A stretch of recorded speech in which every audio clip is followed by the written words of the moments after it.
Hello, everyone, and I don't know what I'm getting myself into. Same. Welcome to. I just read the wrong thing. I loaded the wrong. No, I wrote the right game. Okay, yeah. Alignment shift. Sorry, I've got two games on Roll20 here, and one's called Cataclysm, and it's not the same game that we're currently playing. Oh, I hope not. I can finally see you! Cal. You can see me? Oh, I'm pretty.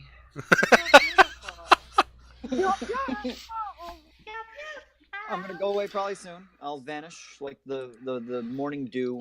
But while I'm here, welcome to our stream, where the points don't matter and scores are made up. Or wait, no, that's who's name is it? Wrong show. Wrong show. But anyway, Anyways, we're gonna be playing Dungeons and Dragons like a bunch of nerds because we are, and unabashed of it. So, joining me this evening, as always, we've got Xavier Constantine. Greetings. Elena Johanna von Musokolowski de Rolo. name dropper. Sipala Mendez. Hello. Vale Arden. Ardrin. Ardrin. Soon to be the late Vale Ardrin. Oh. Benedictus / Glaive Van Alta. Does Benedictus have a last name? No. Okay. Oh, and last but certainly not least, Olduris. Woo. I hear the voices again. They're coming. But you're That's okay. And as usual, I'm your wonderful DM, and I'm looking at Twitch, and I do not see my beautiful face, so that's a lie. It was there, I promise. I see you now. That's okay. Someday we'll get this figured out. But until that day, I shall remain the anonymous voice of the ethos. Yes. Speaking of anonymous voice of the ethos, let's plug. We've got some wonderful artwork done of our characters in Chibi that will be uploaded soon. I've been spending my day having fun coloring some of them, but my Chibi is adorable, and I can't wait for you all to see it. All three people watching right now. Hi, welcome to the stream. Are they coming in color, right? Like we're getting them in color. Okay. Yeah. Oh, we are getting them in color. That's just the line art. Oh, I wouldn't have been spending all this time coloring them if I knew they were going to get colored. I didn't have the heart to tell you. Hey, Snuggles is here. Hello, Snuggles. Hello, Snuggles. You're our favorite. Anyone listening, Snuggles is pretty much our official mascot. Yeah. Mascot. We eventually have to get him on the show. Eventually, yeah. I would not be opposed to this. So, Steven, set that up. So much fun. Yeah, let's make it happen. I'm okay with that. I'm cool with it. Does anyone have any announcements or anything they want to go into before tonight's session? I will say, I am trying to get the videos uploaded on Mondays after the Monday after the stream happens. We're kind of slacking on that, but due with how many people are in my house, if I try to upload something or download something, it sucks up a lot of bandwidth. So I will try to get those on Mondays.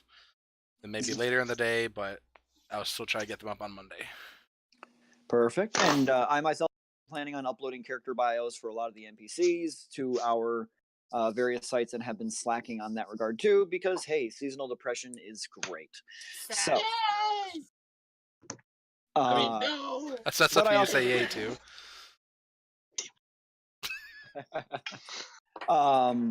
And and speaking of Xavier, I've got another friend who's going to be beginning to watch our stream, but starting on episode 3 and working his way up tonight. So, another thing, I might have been able to get episode 2.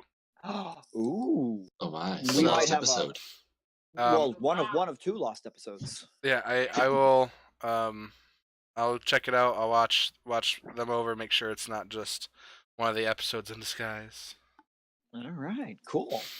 Anyway, so without further ado, is everyone present? Physically? Yeah. I will take that tentativeness as my goal to start. So, beginning tonight's episode a little different than usual. We are going to start with a flashback. Not necessarily a flashback in time, but a flashback to another party member who is not with the current party. Oh, Glaive. Oh. Glaive, Van Alta.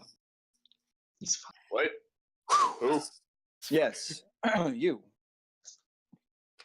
A week has passed since I dropped my mic. A week has passed. Get back in my ear. Sorry, I'm still feeling a little nauseous right now. I'm trying to catch my. And my entire screen just turned white. Can people still see me? No. Yes. No, actually, your picture went away.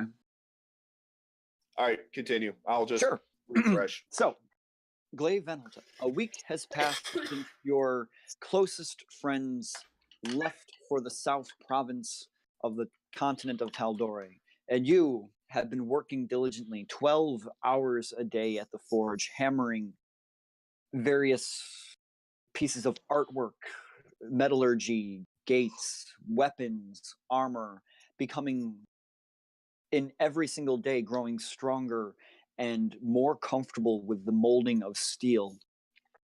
As your final evening draws to a close, each pound of your hammer bringing more and more memories flooding into your mind, you find yourself in the frozen wasteland where you woke up. But not alone. This is not a vision. This is nothing, or losing my words, it's a memory surfacing that you had lost.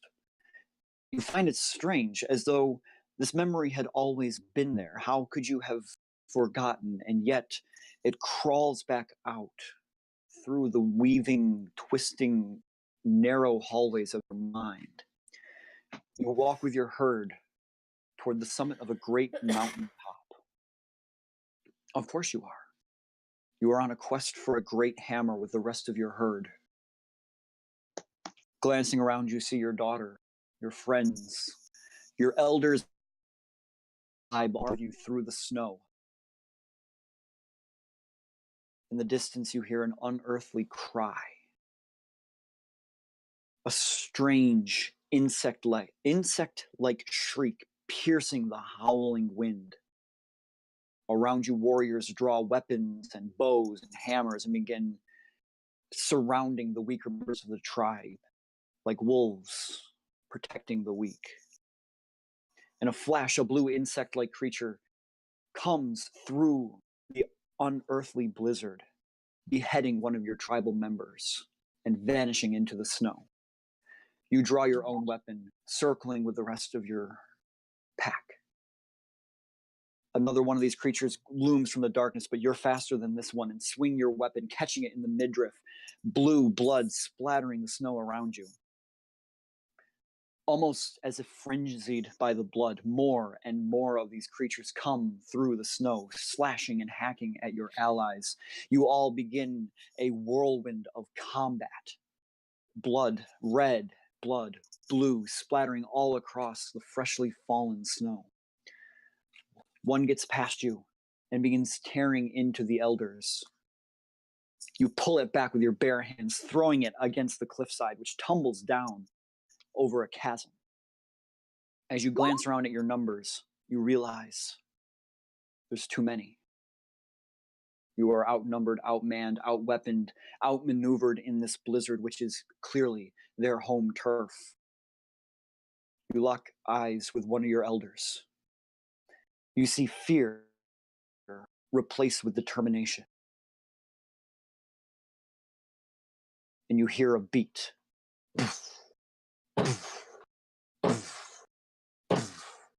The beat echoing that pound of the hammer that's been bugging you for the past week.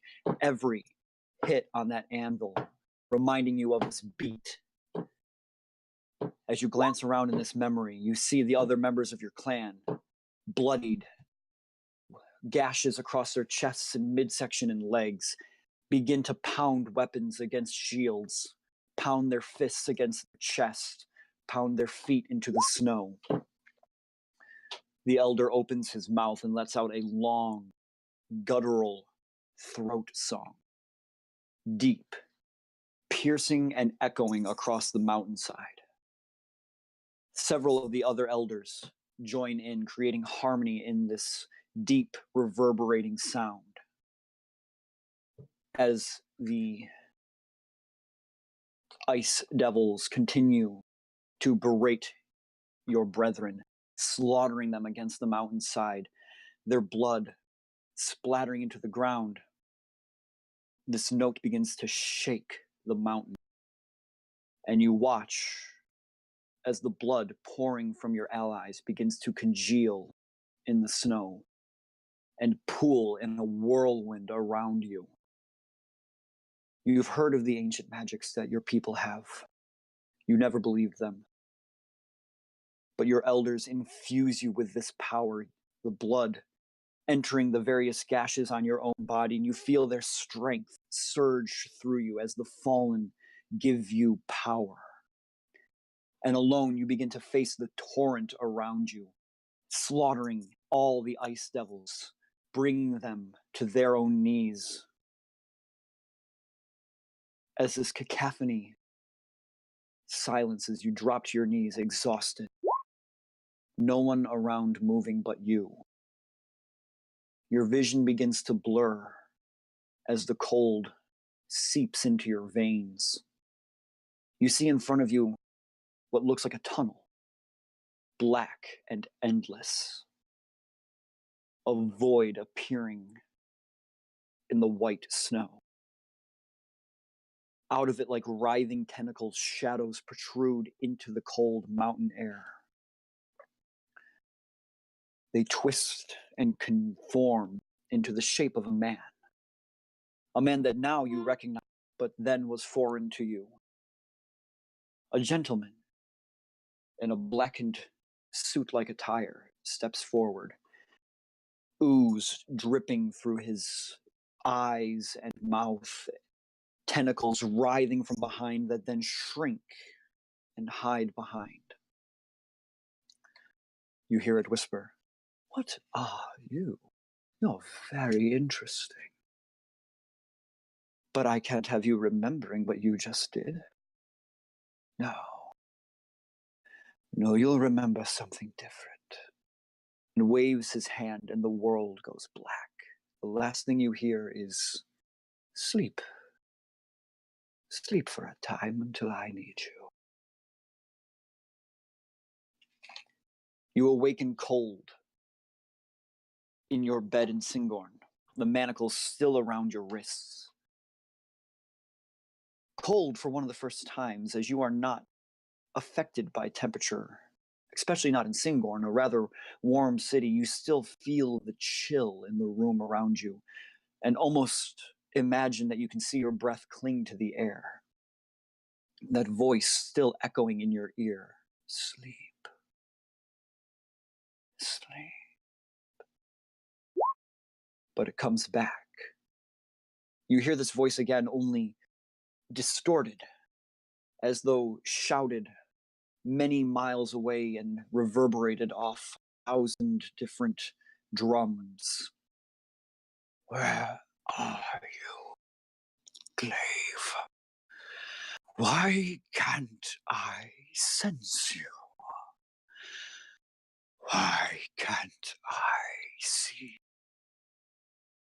The voice is layered, that calm English gentleman overlapped with a deep, reverberating sound that seems to penetrate the very abyss that you saw enter from the snow.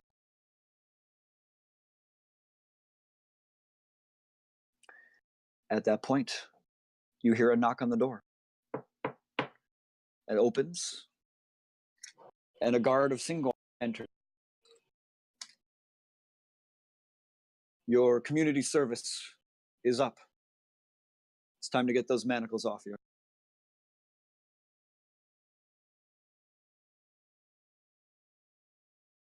Yes. There's a lot I need to do. And that's where we'll segue to the main party. Damn. I'm sure that's where's fine. We're we're a doozy. That's not. Okay. That's, A big I told you Right? you do great, Cal. What was that? I told you you do great. Whew, for those of you not who aren't in my private chat, that was I was nervous about that. it was beautiful. That was fantastic.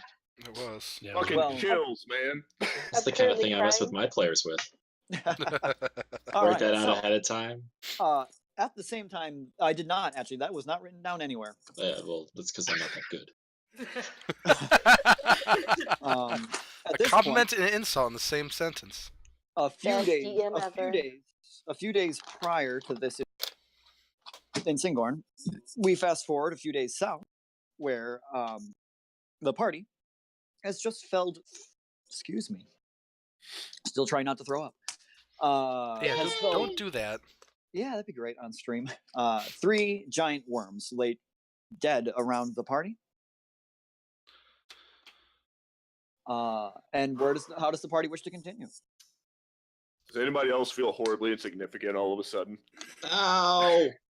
I feel disgusting. I'm covered in this. It's I feel disgusting. pain. I'll walk here. up. I walk up to Adoris and flick my hand in the air, and it all vanishes off of him. You're clean. I wish I could do that. It's a I simple. hope anyone It's else a in very the simple party- spell. Teach Should me we some. search the town for survivors? Yeah, Ah, that would probably be good. Should. where's my power? What?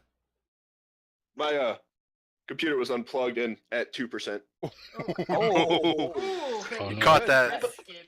So can I have a general look around? Like what do I see with the town?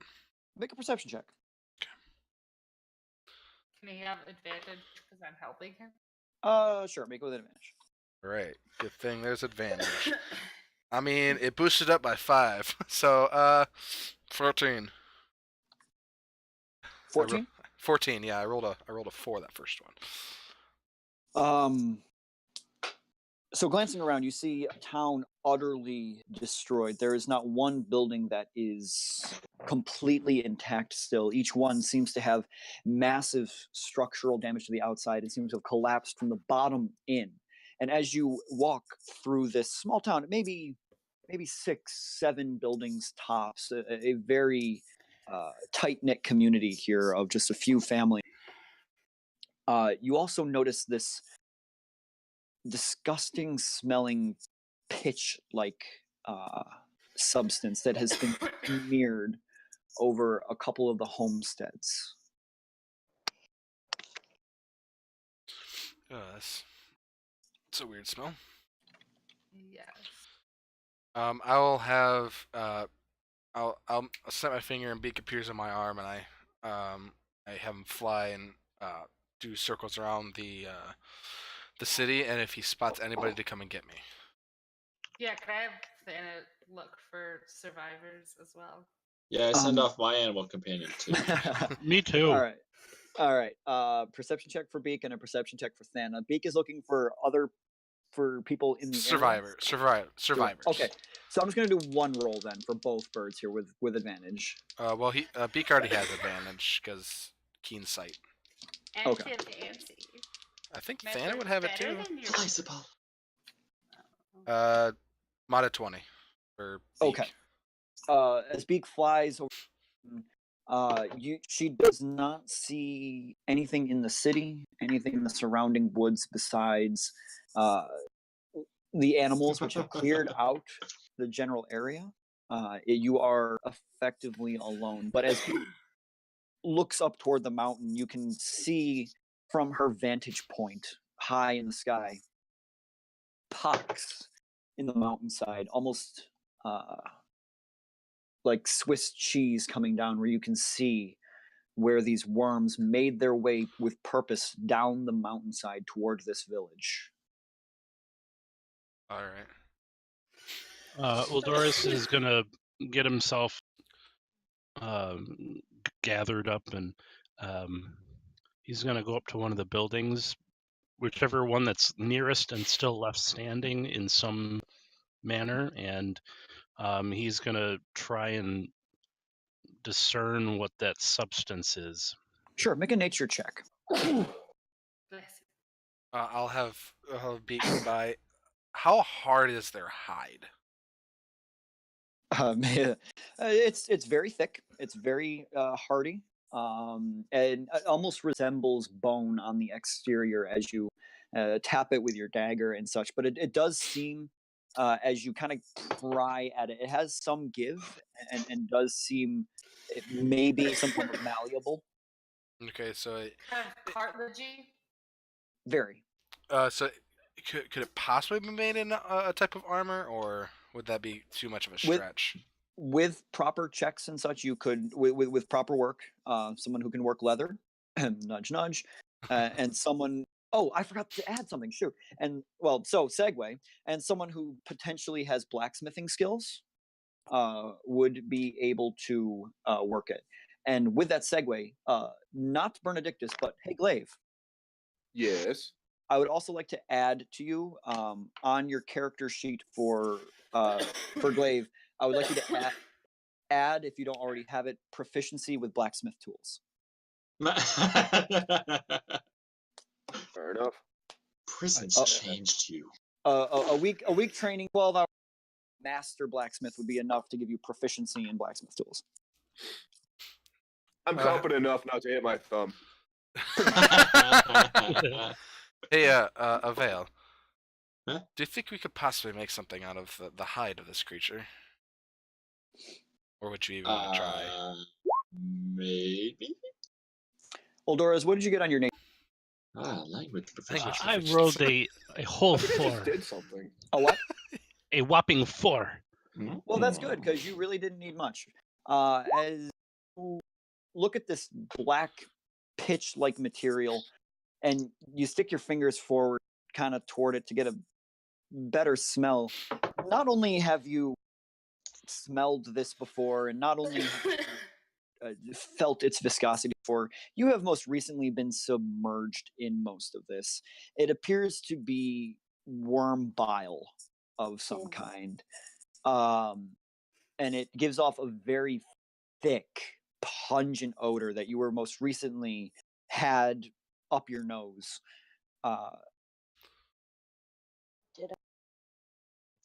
Did you say ditto?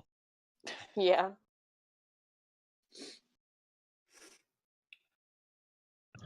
Oh, well, it's interesting. And you said it was like, does it look like it was intentionally placed on the buildings? Yes, it doesn't look like it was splattered or anything. And then as you look at it, you can almost see brush marks on the building where someone had come and painted this on the buildings. These houses were baited. Baited. Yes, these worms were drawn here. Then I would explain the giant carvings in the earth that were coming down from the mountain. That's where I suspect these worms came from. AJ, you there? Yes. Look at Facebook Messenger. I have too many screens. Are we taking a I have short 3 screens in front of me. One. Yeah, whatever. Yeah, I'd say a short rest wouldn't be bad. That would be fantastic. See, Paula's Maybe not already laying on the here. ground. Maybe we shouldn't rest here. Because if this town was baited, then maybe there'll be more to come. Well, I don't know about you, but I'm taking a few of those. Well, A few of the what? Teeth. Oh, okay. Can you Can imagine I- like a set of black arms? Those things No. sticking out? It'd be pretty cool. That'd be very cool. Can I attempt to rescue as many arrows possible? Make an investigation. Oh, I'm good at As I that. remember the conversation we had discussing the scarcity of arrows in the party. Yeah. That would be an 18. 18. You find 2 that were not shattered across their body. Nice. Great. I have 12 arrows, guys. So, shall we find shelter somewhere else? Well, I do have my bubble, but they wouldn't be able to penetrate if more were around here if we decided to take a rest here. But they could also wait for the bubble to go away. Well, the Could view- they swallow your bubble whole? They could probably get their mouths around it, but it's immovable, I believe. I'm now in favor of resting somewhere else. Let me Just let me check the thing. If you wanted to get It's anything from those immobile. things, get it now. It's immobile, so they could I dig out. mean, They could dig the ground out from under it, but it wouldn't move because it creates. I mean, they could eat it, and then you would get there in their tummy. They couldn't move. Yeah, they could like chomp the ground and take the ground it's on. I am now Jonah. Wait. In the belly of the worm. Who is this Jonah? Oh. Jonah. Sure. It's from Rocket. Is he How's your another other brother?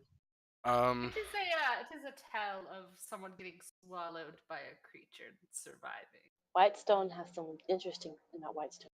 Never mind. Wildmount. I need to just ignore me. Shall we find a place to perch for a rest? That's quite punny of Xavier. And yes, we shall. We should. If you're a bird, I'm a bird. Did you just whisper that? You're ridiculous. Yes, let's find somewhere else to rest. All right, I guess we do. I guess we do that then. Can Uh, we like head back more towards the route that we were supposed to be going on? I It'd don't probably see be the why not. best. South. I didn't see any survivors when Beak was flying high, so most likely everyone was killed, Or they ran, hopefully. or that. All right. As you're all talking, you glance over. Laura is like all the way up to her elbow inside one of their mouths, pulling out teeth. Would you like some assistance with that? Oh no, I think I. That's Yeah, the will wrong voice. you pull this? Oh yeah, that's right. Yeah. I think I. Yeah. Okay, I go over and I assist her. I knew she was evil. Hey, she got it. All right. Of course she did. No, I rolled a 12 the first time, so that's why she was like, oh, and then I rolled it again. I got an 18. That's better. Oh, nice. Wow. All right, we'll find this So, place to you- rest for the moment. you help her pull out 6 worm teeth. Nice. Okay. By the way, it's midday at this point. Oh, About. jeez. Maybe we should travel a bit before we rest. Short rest. We can rest. Sapala can rest on the way. I need a bit of a naparino. Just But we do have horses. just nap on the horse. You're not. You're small enough to where you have to. You just have to ride with somebody. Yeah. So you could take a rest. What about me? I mean, the same could be said about you. You're pretty tired. Wait, that's the wrong person. Never mind, continue. I got stuck on Glaive. I think we should do a short rest. Okay. We Alright, just fought giant worms. all right. Not entirely opposed. All right, then I'll do a little circle on the ground, and the hut comes up. Do, do, do, do, do, do, do. Blue Jews. But you're still here with the worms? No, we went somewhere else. No, we're gonna move away. We're gonna go back onto the trail where we were, and just kind of Okay. off of it. All right. So, following the trail back toward where you were camping last night, which would be in another half day's journey away in the wrong direction, or continuing on the other side of the lake where you are. So, if you're looking, is everyone on the map page? Yes. I am. Okay. So, you all are currently here. Okay. You're- Where? The little red dot. This Oh, little The red dot. bottom part? Or This There. one. Okay. Okay. Wow. Your campsite the night prior was here. Your original path had been to go like this. So now you're on this side of the lake, which is a little roundabout to get back to the path you were going. All right, so it's not a little bit more of a travel. 2 out of Just a little bit.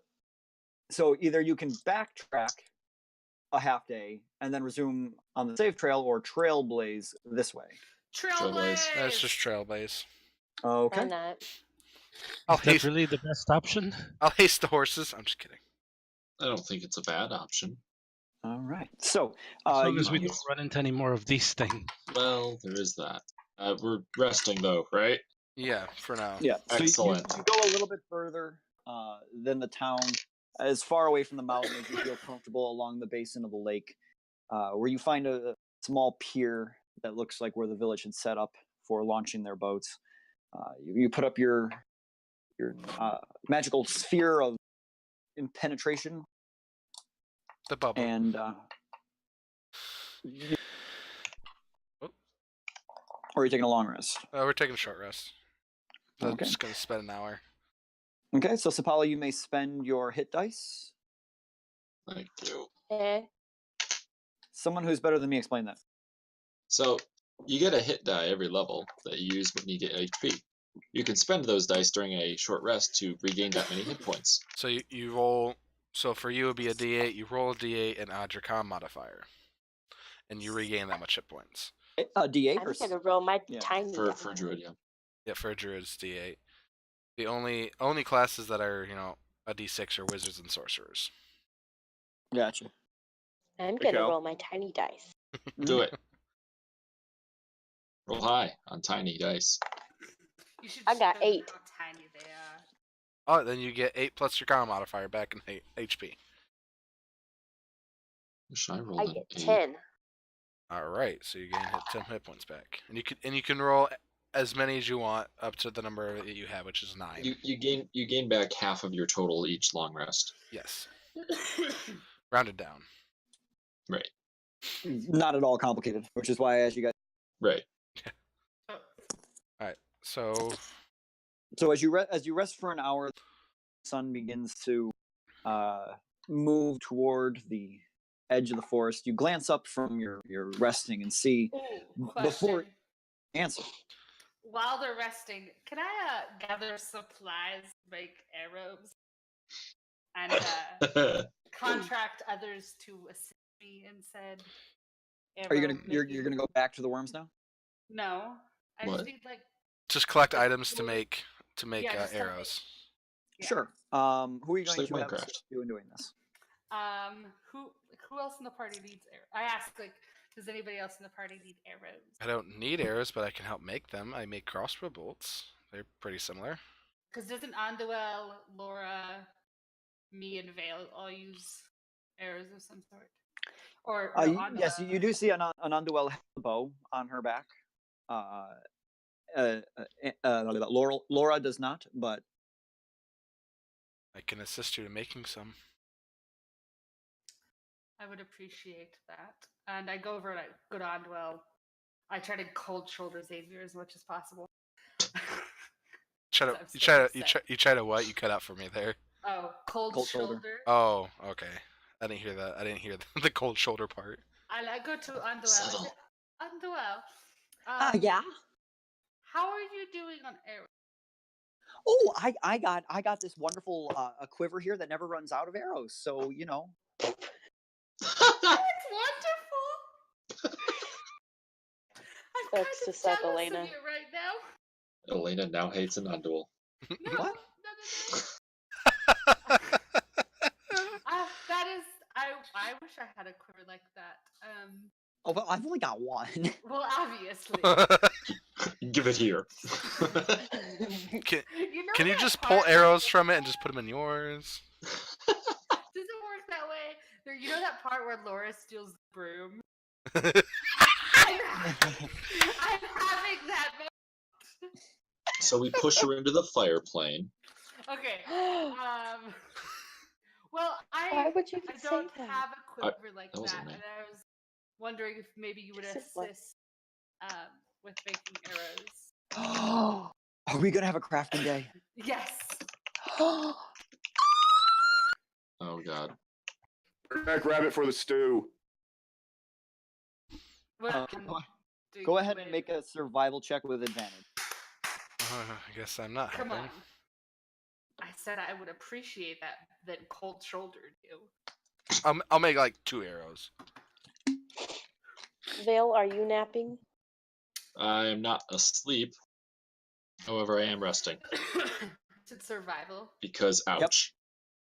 Then I will be napping next to you. 26. 26. Okay. In the course of the hour, with Ananduel's help, which is strangely well articulated, that you weren't expecting, she is strangely proficient in making weapons. As you glance over, she's actually making her own flint head arrows, or flint arrowheads for you, and like every strike with the rock is perfect in cleaving the flint into the arrowhead shape. And as you're binding some feathers that she's gathered from nests to the strings, she's working on other parts. You managed to make 20 arrows in the course of the hour. I know that you have unlimited quiver, but would you like some of these arrows? Oh no, you keep them.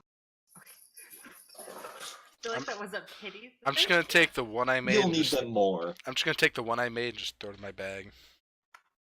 You glance down over and you do see Xavier, make a survival check too. Oh. And you glance down at Ananduel's, and they +1. are. It's not even, I just tied a stick to the end of. I just tied a stone to the end of a stick. It's not even an arrow. I rolled that You one. rolled a 1 on that one. All right. Yeah, you look down at the well-made arrows that Ananduel and Elena have, and glance down at your bent stick with just a pebble tied to the front, and just kind of stick it in your pocket. I mean, I do have woodcarver's tools, so I know how to do that part. But I just broke it so many times. It's like fuck it. I got It's one. like this That's long. the. I make hand crossbow bolts. That's what I'm good at. It's barely a dart. Basically. All right. I could use it. Oh, I need to make someone else's check here.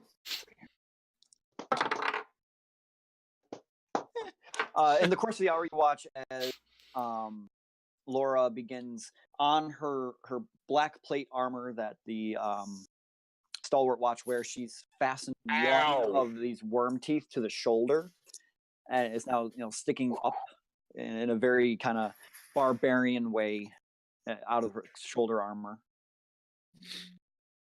That is looking very good, Laura. I forgot who first is.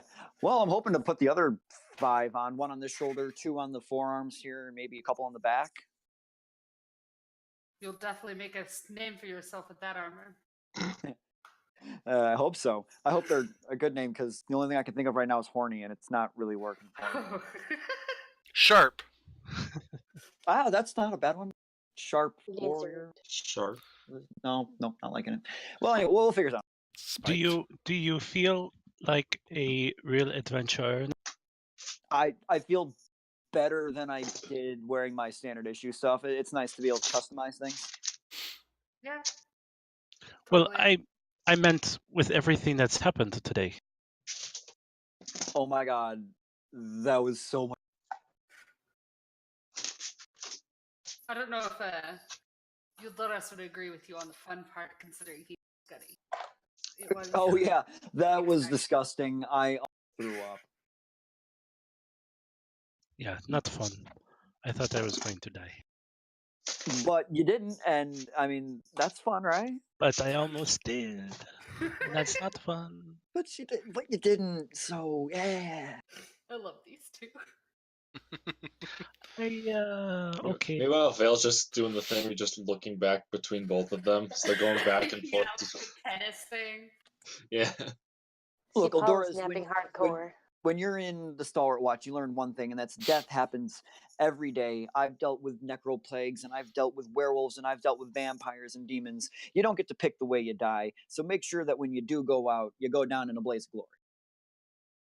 It's true. I've seen her do it. That's Thank you. that is quite the insight. Not reassuring at all, but thank you, I think. Anytime. Really, anytime. Do you want me to do it again? Like now? Please, no. Okay, officer, anytime. Alright. Okay, so Guessing the hour ends and we move on. the hour ends and we begin to move on. Anand takes a look around and she looks a little confused and she's like, I mean, I haven't been to this side of the lake. I mean, I know it's that general direction. But specifically, I've never been here before. So everyone be careful. We will. When you grow up near the Parchwood Forest, you need to be careful in Ending Forest. Yeah, but the Parchwood Forest is known. Like, yeah, there's bad things in it, but I mean, people know what's there. The Riffin Mist Rainforest, it's barely been explored. Well, Comforting, but Who said this was not a bad idea? You were it's- clearly wrong. it isn't the worst idea. All right, I want someone else with Anandu instead of advantage. I want someone else to roll a survival check with her. I can I'll do it. Oh, Sapala. wait, what's your survival? Wait. Let's do the space. I'm of gonna where trust the forest druid. is. I'm offended by that question, Peggy. No. It's a legitimate question. What is? just let her roll with advantage. My survival is +8. Oh, same. You'll go. I'll let you go. Yo, this isn't a who's walking bigger contest. It's mine. Ooh, 24. 24. All right. So, heading back in the direction that Anandu believes the path we were following before, a couple hours pass, and the sky begins to grow dark. It begins to start heading toward dusk when Sapala, instead of Ananduil, you notice about, as you're traveling, it's become a bit of a path. Not trekking through the woods as you thought it was going to be. This actually appears to be a well-traveled area, though very wide yet short on the top. The trees have grown over the top, and there's just rampant growth all around you, almost like a deer path through the woods, where Bernadictus, you have to kind of stoop to make it through, and the horses are having trouble at points making it through this path. Ahead of you, Sapala, about 200 feet down the path in a straight line, you see a large figure that's very slowly making its way down the path in the same direction you are heading, away from you currently. Is it too dark to tell what it is? It's a bit on the dark side right now. Make a perception check. Aight. Do you have dark vision? I do. Okay, yeah, make a regular perception check then.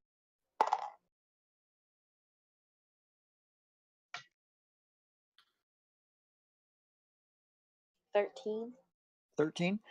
It's very far away and starting to get dark, and even with dark vision, it's everything with dark vision is shades of gray. You just see 200 feet away from you a large, round object that's swaying very slowly back and forth down the path in front of you, blocking the entire walkway.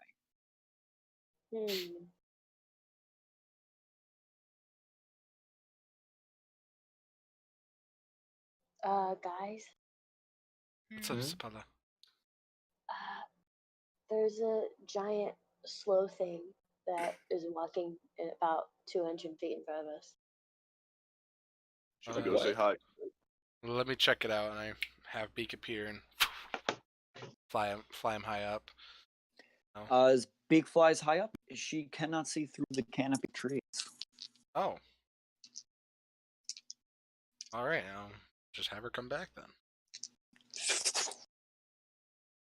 Can Elena stealth?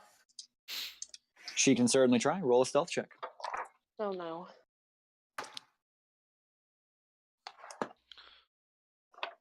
Thanks for ensuring. Oh no. 26. Okay, make a. I rolled a 13 and my stealth is 13. All right, make a dexterity saving throw. I'm kidding. Okay. To stealth?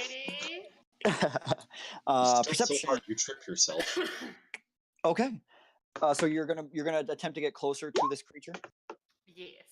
How would you like to approach it? From the back? Are you gonna go into the woods around you and try to flank him, or go to the side? I'm just gonna try to become a tree.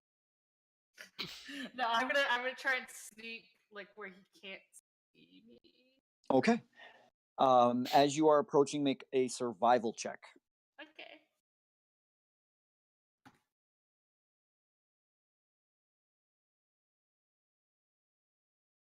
$21. 21. Good. One more than you needed. As you are walking through this alien forest, you have been raised in the Parchwood Timberlands. You are familiar with forests. You take a step on the ground and it feels very soft. And you glance down and notice that your foot is now already sunk all the way up to the ankle in a very quick moving sand. And you What is just manage to pull your foot out before you feel this horrible suction pull you down. And Can I now, sorry, continue. what was that? No, continue. Having passed your check, you are look around. You can now see that under the foliage, the rainforest here is a thick patch of quicksand that you are able to maneuver your way around and make your way up toward this figure. As you approach from the side, what you see is a massive, what you can only describe as cargo, a massive load of cargo being pulled down this path. Not on a cart or anything. Large barrels and roped bundles of wood and sacks of unknown things are tied to the back of a massive tortoise. A turtle easily 5 feet tall from shell to ground, from top of shell to ground, and 8 feet long from top of its snout to tail, moving at snail's pace through the forest. In front of it, you see a maybe 4 foot tall figure wearing a long grass cape that covers most of its entire body, a grass hat covering its head, carrying what appears to be a form of rudimentary lantern, just a stick with just a kind of jar on the end filled with this weird sloshing shape on the inside that's giving off this very faint orange light.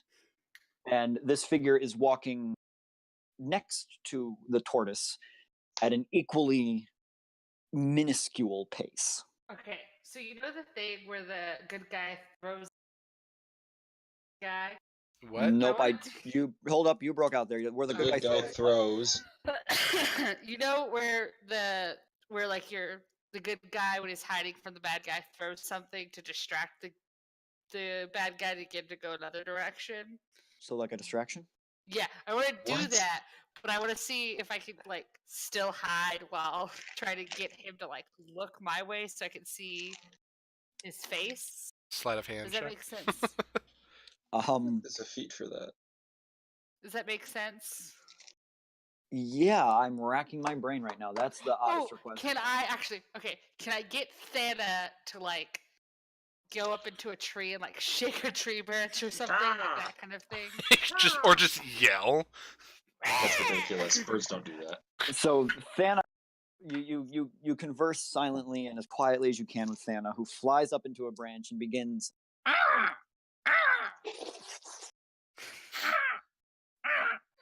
There is no reaction from this figure on the path. Okay. I, bird's not native. step out into the path and I say hello.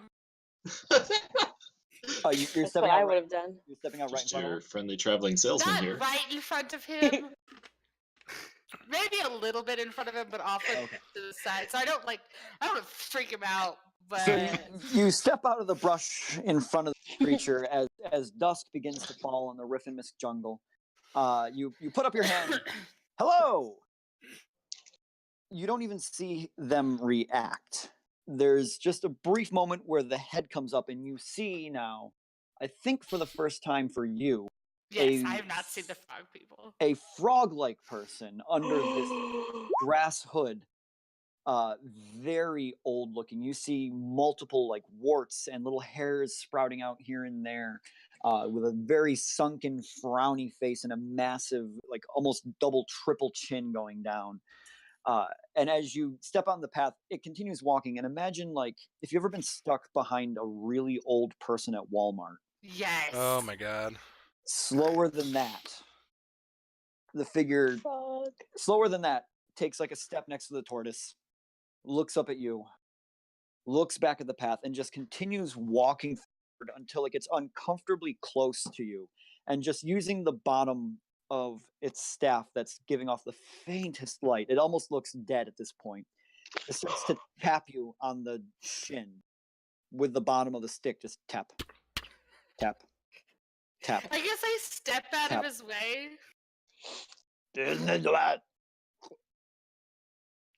And keeps walking. You have a good day as well, sir. Yeah. And I go back to the party, Frog. avoiding the sand trap. Wait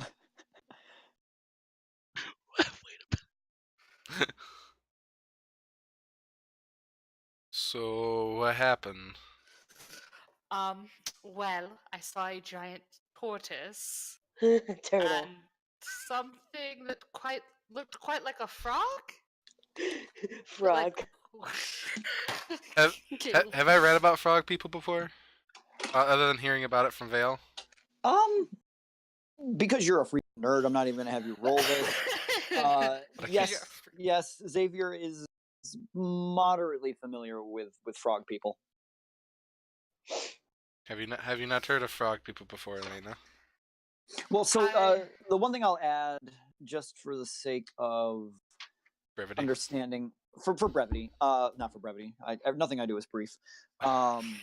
You've heard of frog people in small numbers being very savage, for lack of a better word, being almost akin to goblins in the sense that no one should trust them and no one should ever be near them. And you know, though, from what you understand with Vale, as you're heading down toward a society of these beings, that you know nothing about this society. Mhm. Is this what I know or what? That's what Xavier knows. You don't know Jack Diddley. I have never encountered nor studied about frog people. Well, most of the time, other than what I hear from Vale about this tribe of frog people we're going to, they're kind of akin to goblins in a sense. They're very savage. And we want to be traveling towards these I'm creatures? sure I've never said that. I mean, you've told us about them before. That The seems tribe. pretty civilized to me.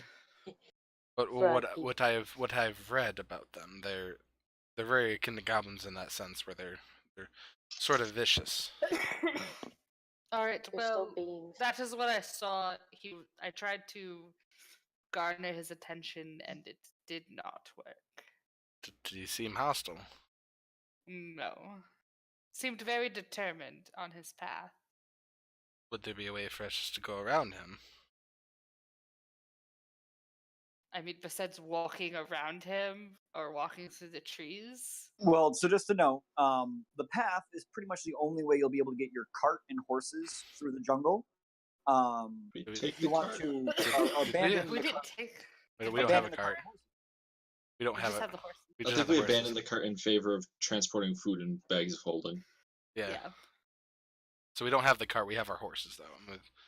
think we Okay, yeah, have the horses would not be able to make it through and around the sand trap and into the woods. They pretty much have to stay on this path. so unless we want to abandon the horses, we Have to go. on this path. we'd have to go on this path with they're not going to be moving any very fast anytime soon. How late is it right now? Probably about 7 o'clock. We could rest, give him some time to speed up, like get ahead of us. I mean, I wouldn't be opposed to a rest.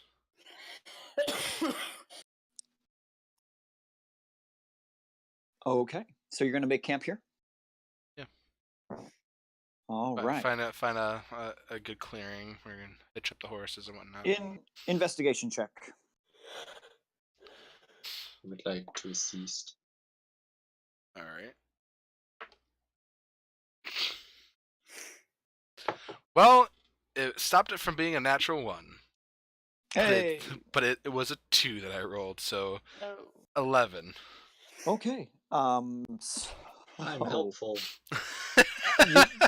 Xavier, you and Vale working together managed to find a rather clear patch beneath a rotted tree that has kind of fallen to the side, giving you room to pull the horses to the side.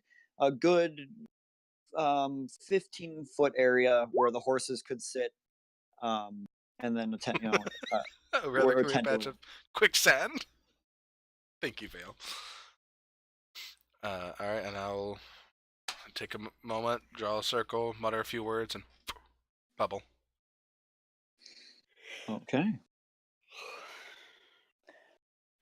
Everyone's going to bed in the bubble? Yeah. I'll keep watch. I'll Me keep too. I'll keep watch with Elena for the first one. Never mind. Now I have a question, Xavier, just for understanding how spells work, because you always give me one. No.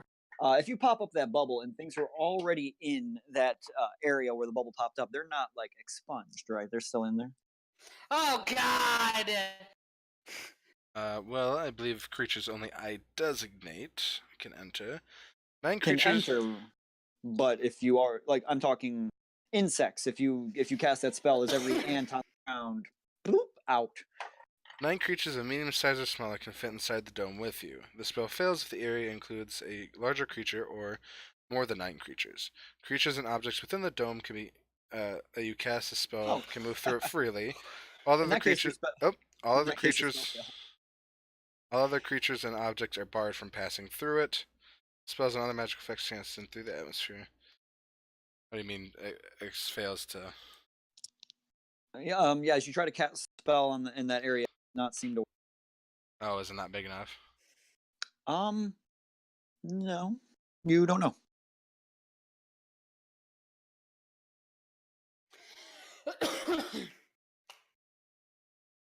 Just as you conjure to fizzle.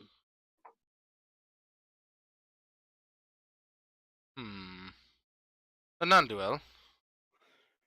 Yeah. Has there been anything about spells failing to work in this forest? No, not that I'm aware of.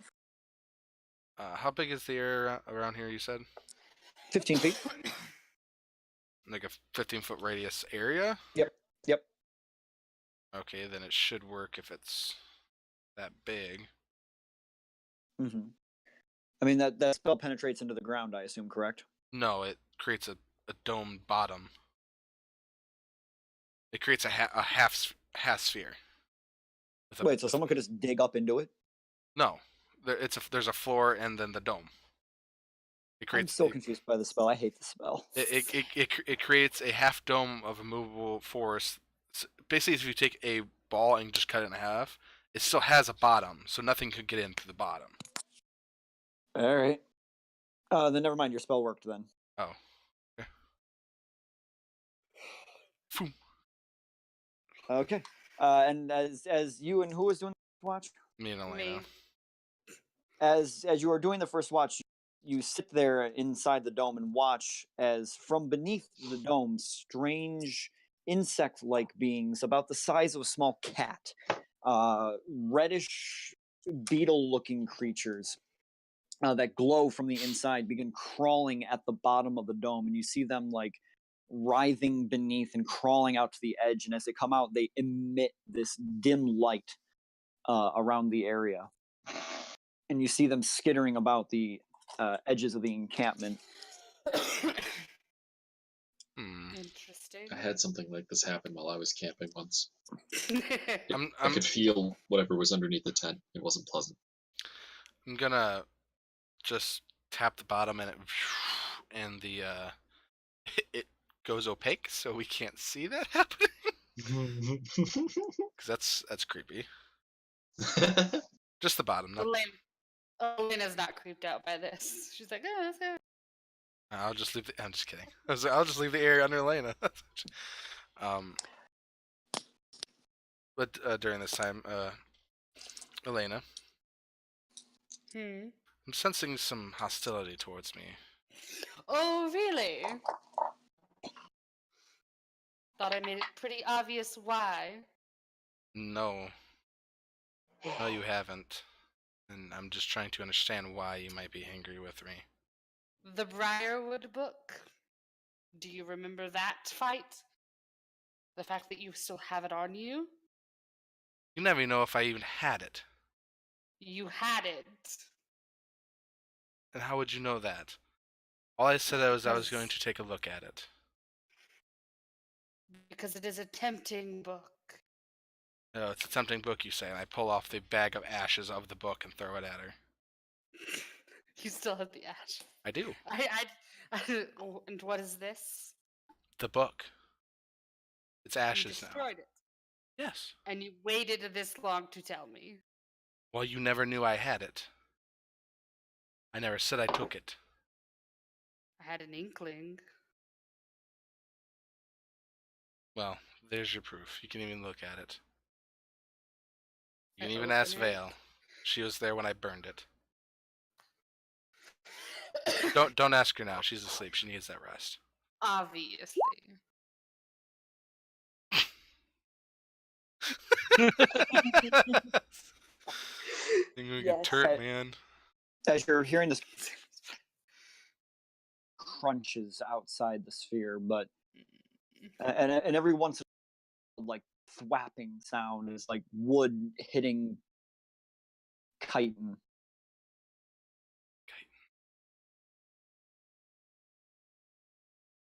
What do we see outside?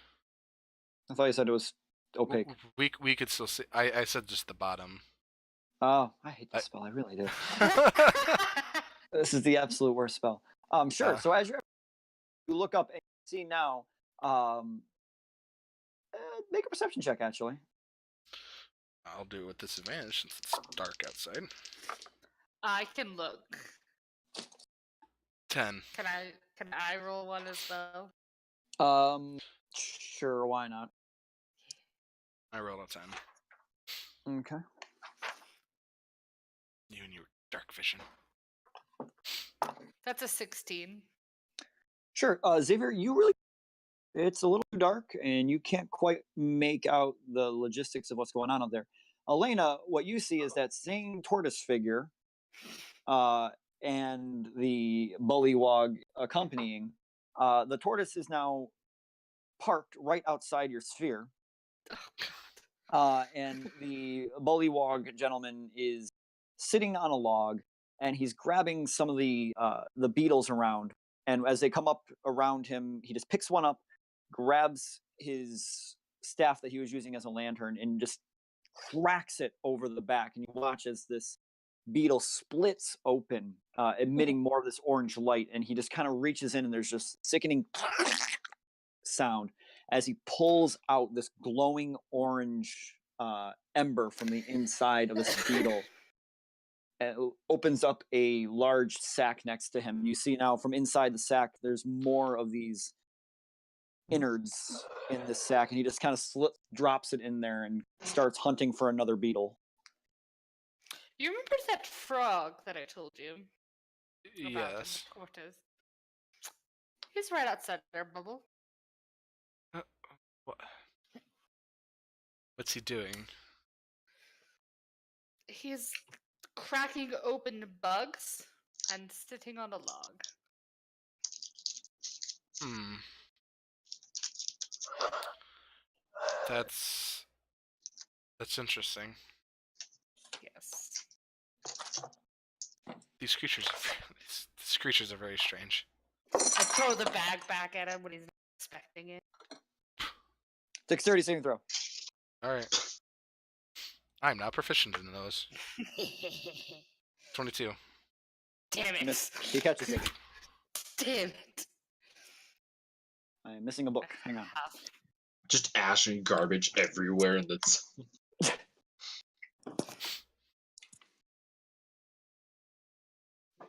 Elena, Are you you're still very stubborn. Are you still mad at me? A little, yes. Well, that's to be expected. I mean, women, right? I mean, I didn't say that. but- Um, Just The hell? God?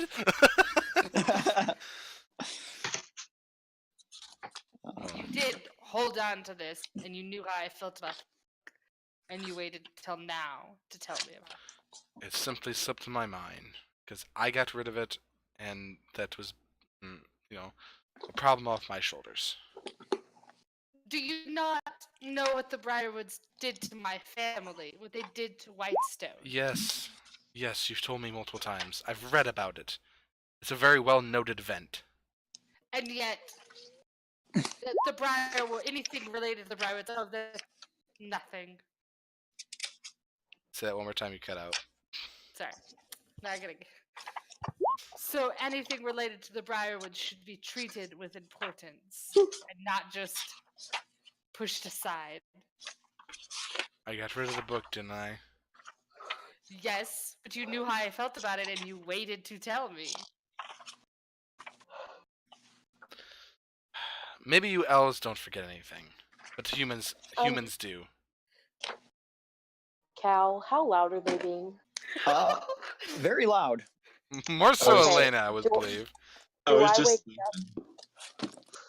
What yeah, did you say? I make a check. Okay.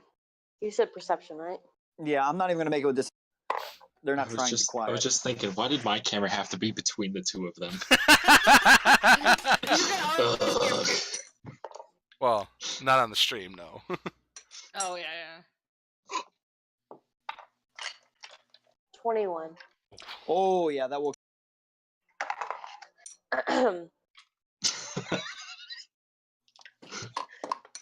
Yes. You're supposed to be watching, not fighting. Be quiet. I am watching. Your tortoise friend and the frog are outside. The I bubble. didn't ask about them. You accused me of not watching, and yet I knew they're outside. Elena, you are very stubborn. It runs in the family. Doesn't mean it has to be a defining trait. I didn't say it.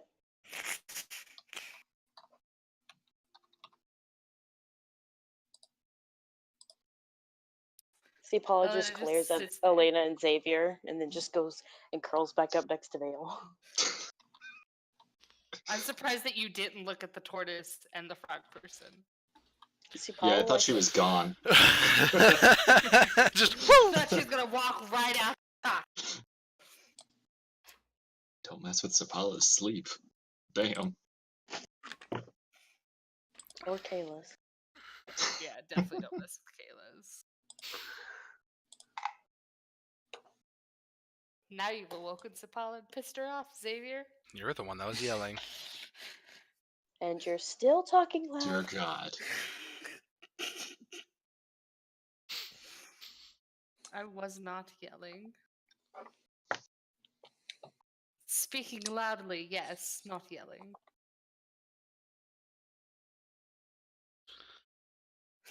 Well, now you can sleep better knowing that that book no longer exists. Yes. It's one less thing I have to worry about. Don't want to have to worry about the Briarwoods.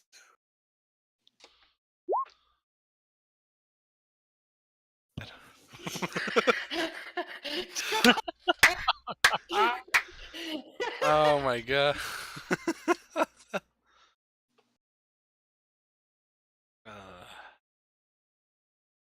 That ends the conversation, probably. All right. Elena, you continues putting beetles in bags. He takes one of them. Sounds like a really nice story. Beetles in bags. He places Beetles in one. He bags. opens up his lantern that he was using and dumps out what appears to be a very similar organ, but this one not giving off any more light. Dumps it into the trees around and places one of the organs in the lantern, which now kind of sheds a little bit brighter of a light. The lantern seems to have a magnifying effect on the beetle organ. He curls up on a small mat next to the tortoise, which lays down with a massive sound. Lays down next to it and goes to sleep after a few minutes. But that's the rest of your shift. So take the next one. See Paula. Okay, Sip. Yes, I will too, because awake, It's Sip and Vale.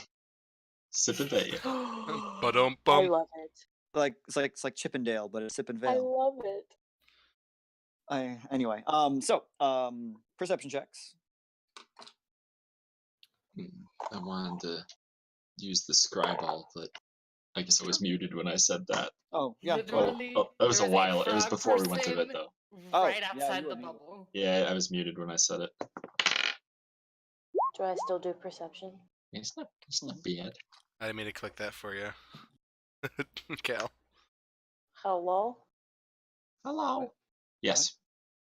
Do the thing. Do I still do perception? Yes, I said yes. Oh, okay, I didn't hear you. Open That's the hard. 23. Sapala? 14. 14. Okay, Sapala, you spend the night transfixed on your new frog friend sitting outside the. I'm just gonna call it a tent because that's the best thing I can call it. He doesn't know you're stalking him. Just watching the entire night as you take in his. How tall are you, Sapala? 2'7". So he's slightly taller than you would be. Just very well aged looking man. Frog man. His clothing is very well worn and looks very old, but handmade.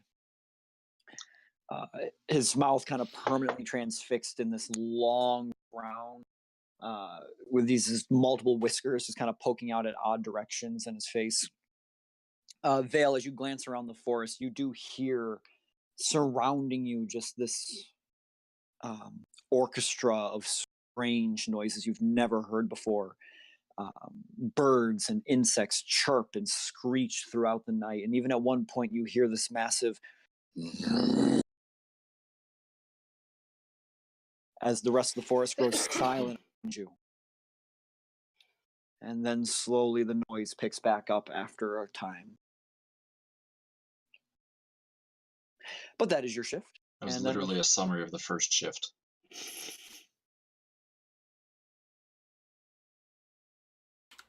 Who's next? Don't Who's it? tempt him.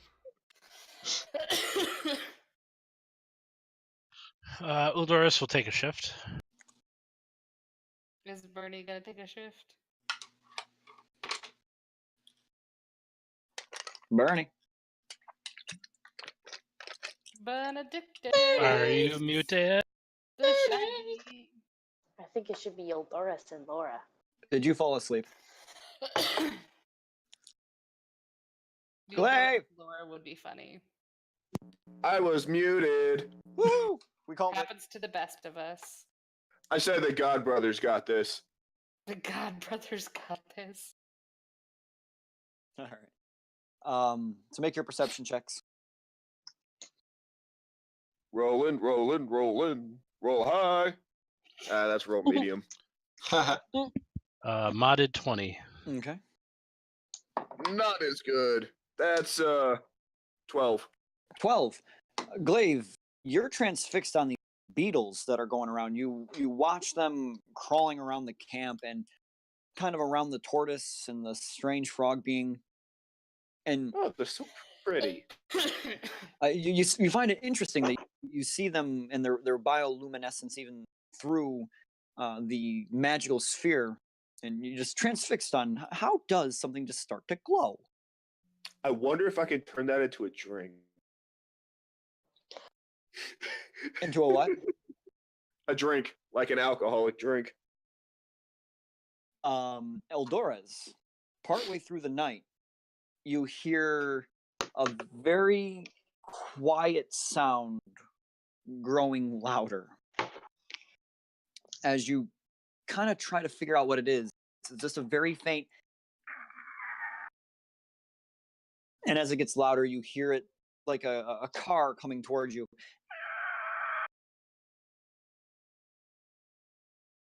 I tap on Glaive, like I'm trying to figure out where it's coming from. So like Uldoris' eyes are like scanning the area, but he's like he's slapping Benedictus in the face, like, what is that? What is Ow, it? ow, ow, ow, ow, ow, ow, ow. What? Shut What? up! Don't you hear it? Hear what? Your eyes both look up toward the direction of the path, and you just watch as a lone, very short being with green skin and pointed ears goes running up the path from the direction you were traveling, going and runs past your camp, past the next set of trees, back in the direction you came from, and you just hear it going quietly in the other direction. Did we recognize this person, creature? Eldoris, I think you saw a few. Be a goblin. There's a goblin. Huh. Wonder what he was running from. Maybe more And of those I- frog people? Slowly creak my head back towards the direction that we were planning on going. And I step to the edge of the bubble and I just start watching intently. Uh, I love how paranoid Doris is. a minute passes, 2 minutes pass, and you see nothing. You okay over there? That was strange. I mean, according to what's her face, these areas have not been explored yet. So, yeah, there's going to be a lot of strange crap.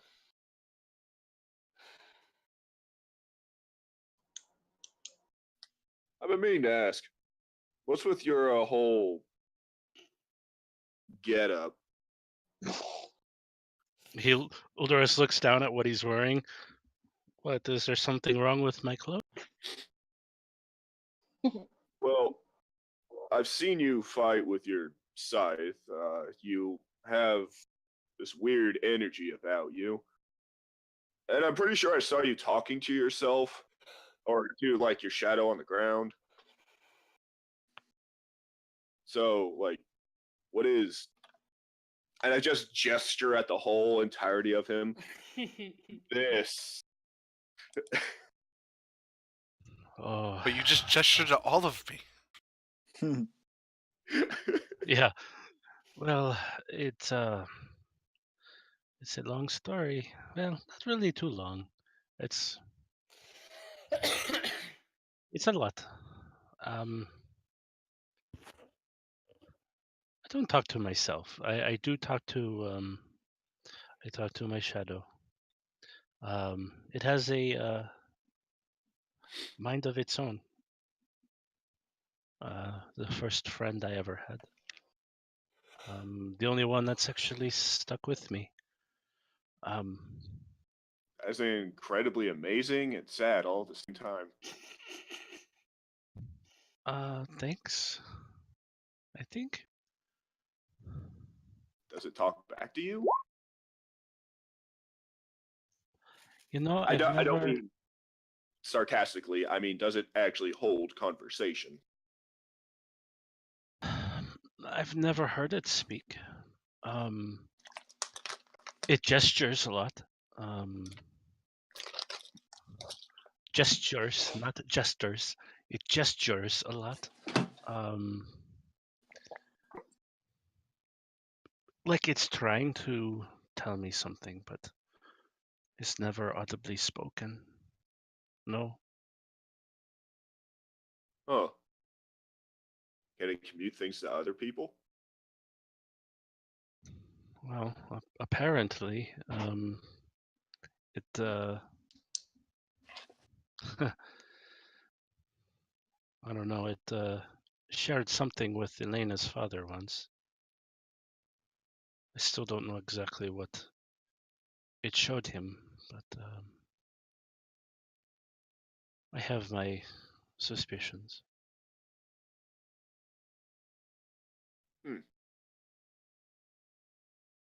When I was just a child, a very small child,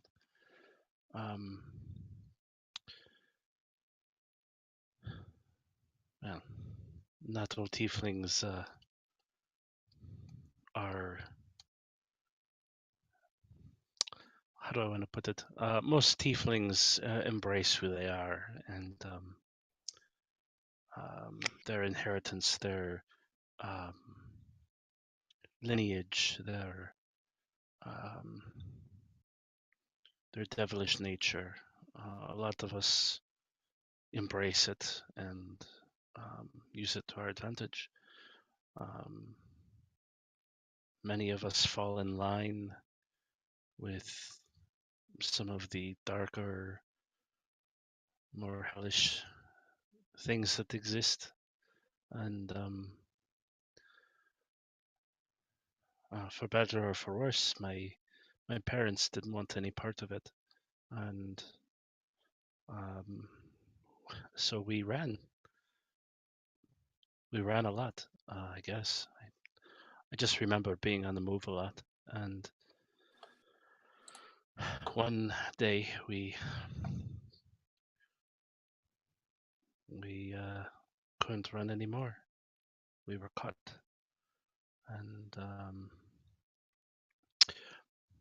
my father, he fell trying to buy us time to get away, and my mother picked me up in her arms, and she ran faster than I'd ever seen her run before, even with my added weight. I mean, I'm not very heavy, obviously, but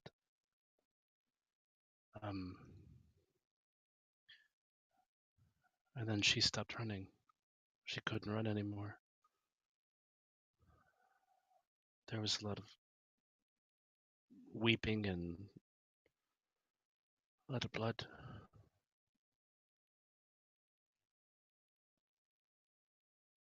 She wrapped me up in her cloak and told me not to move. She fell to her knees and died with me in her arms. From that moment on, it was just me.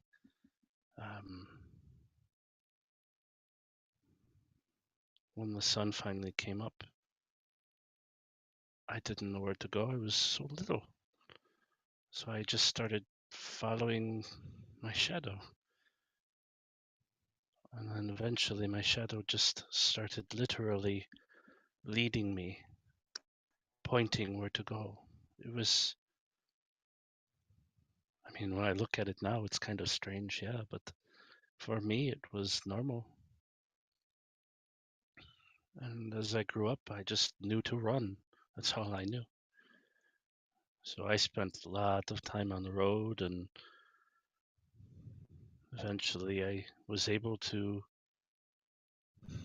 I don't know, like change the way the shadow worked. I could use it, I could form it, I could wield it like a weapon.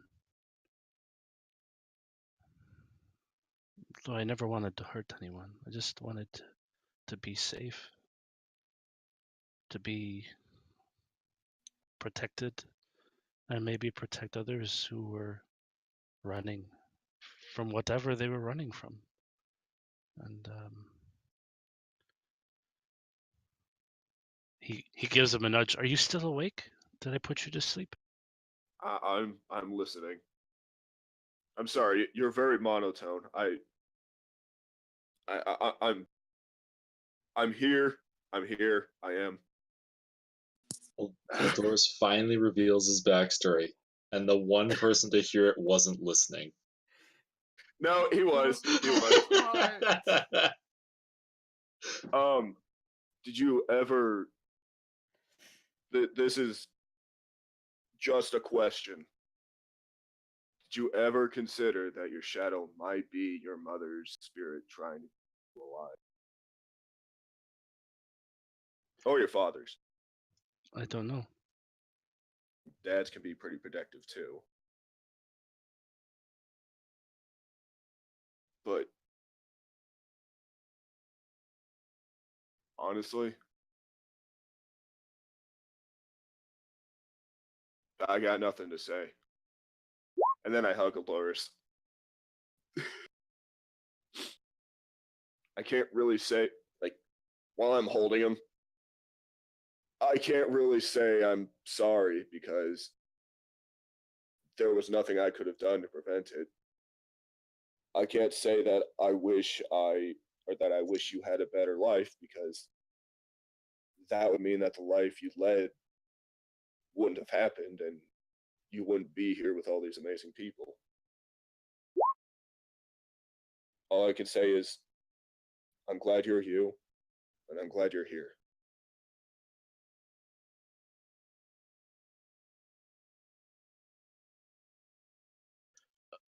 Uldaris is kind of speechless at the moment and caught off guard. His arms are like pinned at his side, and he's just staring at the frog out the dome, and with this blank expression on his face. And he kind of reaches up his one arm around Benedictus's and just kind of pats him on the arm. Thank you. Thank you for that. I appreciate it. Really?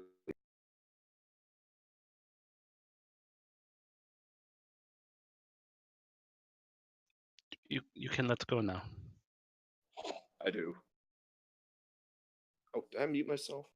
Nope. Okay. Yeah, I do let go of him. All right. That's awkward. I guess we just have the rest of the watch in awkward silence. Not an awkward silence, as you do hear the droning, monotonous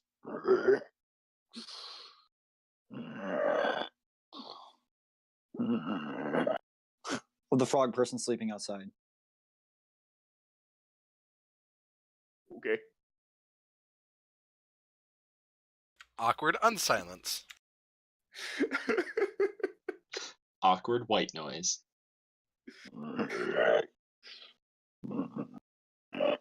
I'm crying now. Exposition is this session. Broke my heart. Also, All right. Cal, you need to I check really your, want to know, but I also don't want to listen because my character doesn't know. Dan just took a dagger straight to the heart. Right. Cal, check your Facebook. Yeah, I see. She stabs Xavier in his sleep. All right. Without a dagger.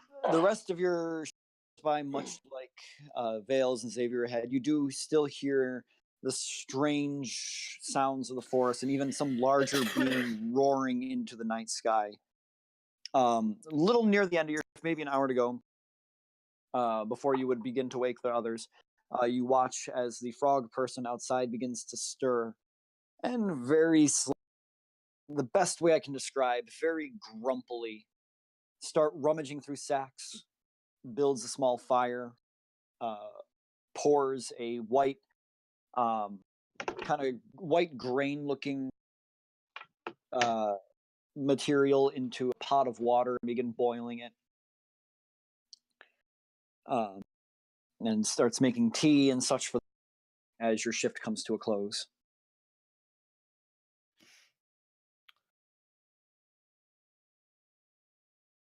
So is everyone awake now, or? I mean, that's up to Oldores and Glaive if they want to wake everyone. I'll give people a rough shaking. Huh? Hmm. Not again. Oh, Morning. I didn't take the tea set. What? What about a set? Are you- Nothing. Weird dream. Sure. all right. Are you ready to get going? Well, that guess. guy's still out there. He's still out there. God damn it. I think he's waiting on us. Also, we didn't want to wake you, but there was a goblin that ran past us screaming. Great. Personally, I think he's dead. He was dead? Personally, I think he is currently dead. Oh, 100% now he's dead. totally. Okay. He was being chased by something. What? We don't know. We never saw anything. You sure he wasn't just crazy? Goblins I are, mean- are strange. It's possible. Same. Could have been something he ate. Like he could have ate a ball of yarn and could have pooped out some of it and just saw a snake chasing it.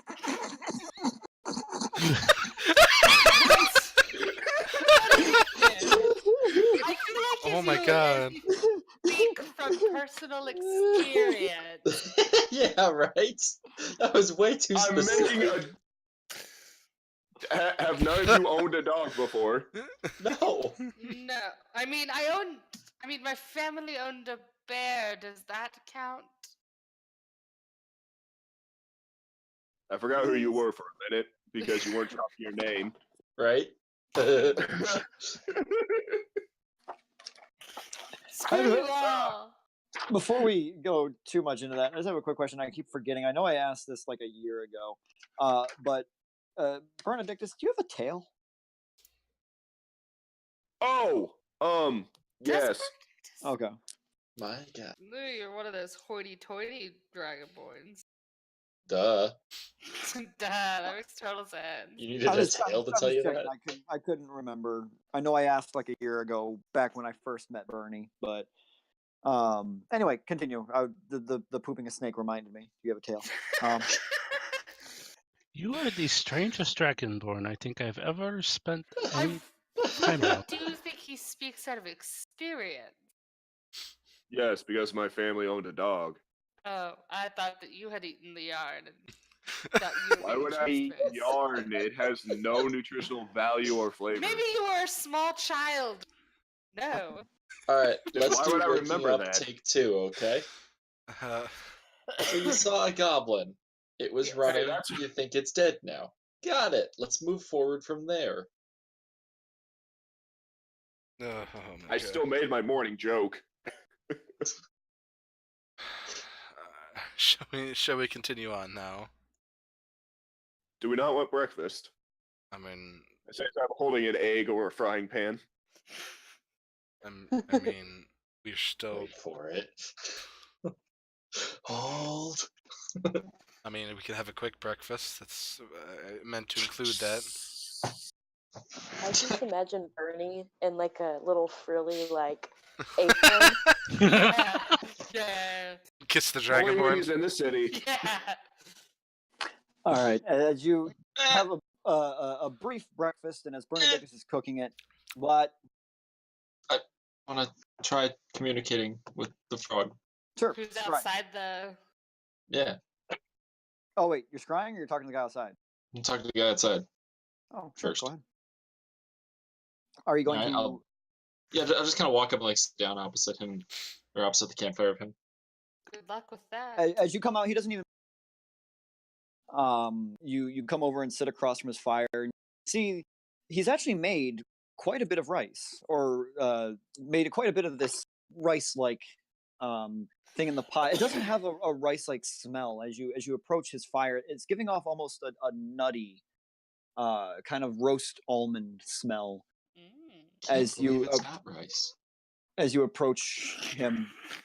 And as you come and squat down by the fire, without even looking up, he reaches over and picks up one of the bowls and hands it toward you. Oh, thank you. New one. There is no chance I understand this. Do you speak Bullywog? Definitely not. Nope. Not yet. See, Paul follows him. I think I just Paula follows. Swallow follows veil. That's what I heard. As you come out and sit down next to Vale as well, not even looking up, just reaches over and hands you a bowl, and then reaches over and picks up two. They look like bay leaves that he reaches and hands towards you as well. Thank you. And see, So, Paula, you sound like you are a robot. Domo arigato. Mr. Roboto. All right, that's racist. Paul now. Nope. Still robot-y. Shit. And now, A little better. Better. my good. Ish. Getting better? Hello? More or less. You sound good. You're starting to sound good. Okay. Okay. Yes? Yeah. Yes. Yes. Okay. I hand him a flower. All that trying to talk to Tandem a flower. My I mean, we kingdom could for a have guessed flower. what she was gonna do. True. That's very He true. takes the flower from, kind of sniffs it. Puts it in his rice. A long, thin, pink tongue kind of sticks out, and you see it lick the flower. Yeah. Tosses it over his shoulder a little. Continues up. Oh, You look now and you see the leaf that he handed you back to eating his meal. He's using the bay leaf that he handed you.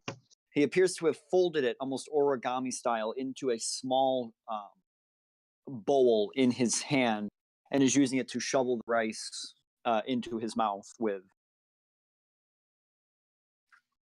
I could probably do that. I go see what I- they're doing. I'd like to attempt to imitate.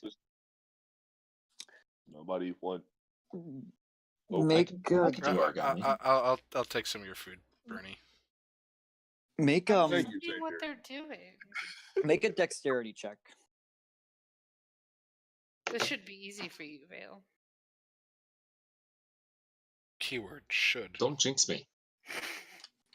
Stop watching. I don't have my origami d20 because I would roll that. Fortunate.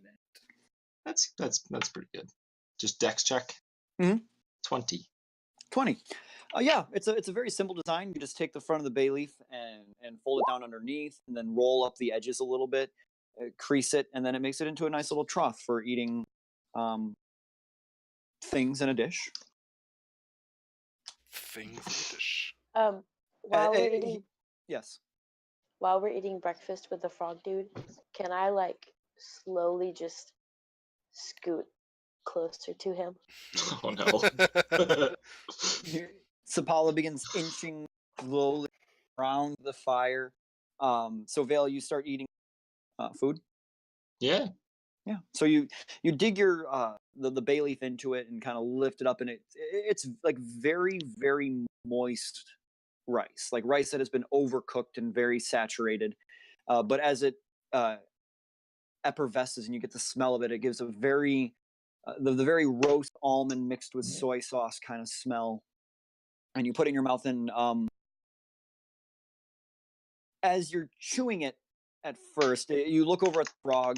He looks at you and says the word "wooji." Wooji. And you glance down at the bowl. Make a perception check. You just got poisoned. Me? Yes, you. Okay. Who Wrapped else it is in the eating bowl. rice? This is how I die. Poisoned by rice. Unless it has those bugs in it. This is the best way I could have gone. 23. 23. Very monk of you. No, you don't really notice anything, but I would like a Constitution saving throw.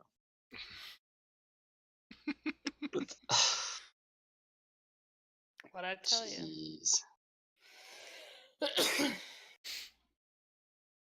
I almost feel like I don't want to succeed this. On the table. Hey, natural 20. Nat 20. As the as you start to chew it, it's got a very the moist texture of this food almost upsets your stomach, and you feel yourself kind of for a moment, but you just swallow this really thick gulp, and it's actually really good once you get past what you were expecting to be rice and finding out that it was much mushier than that. You're able to actually enjoy this dish a little bit more, and you start digging in. It's actually a very good meal. Sapala, are you eating it as well? Yes. Constitution saving throw. Okay. With glee. Please do not let me offend a frog person. That is the basics of anthropology. What?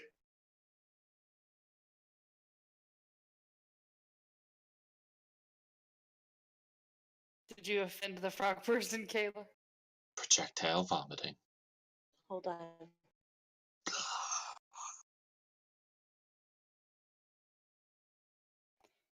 I'm just thinking of zombies from Left 4 Dead. 16. Yes.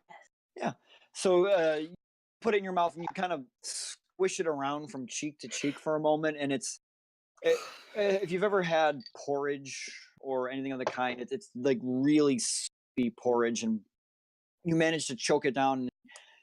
It's not bad. Could use a little bit of salt, but you continue eating it without throwing.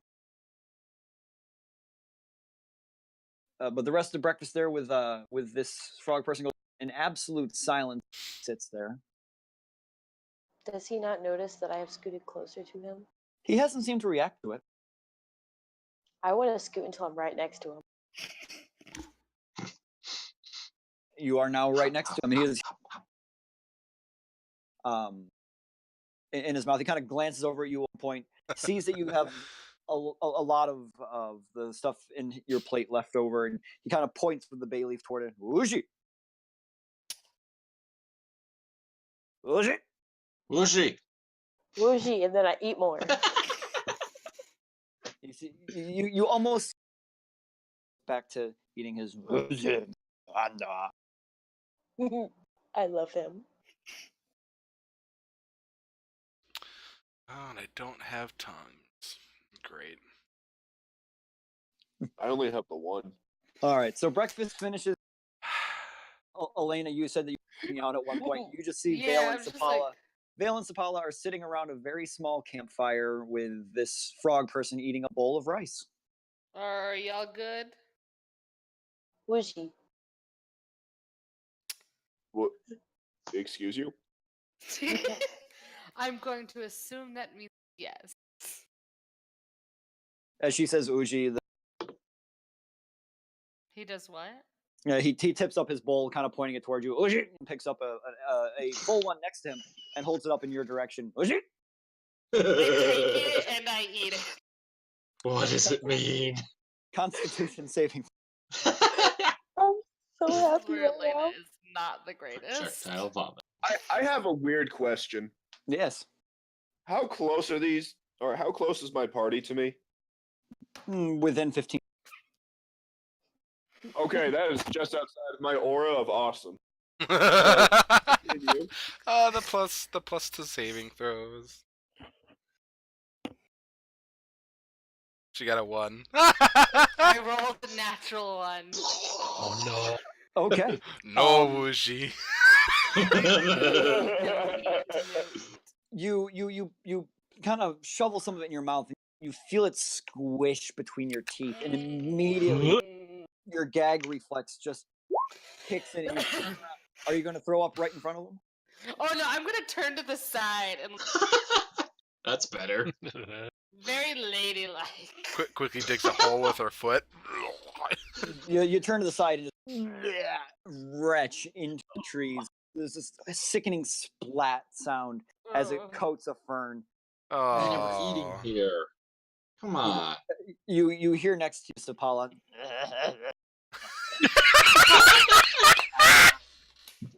That's great.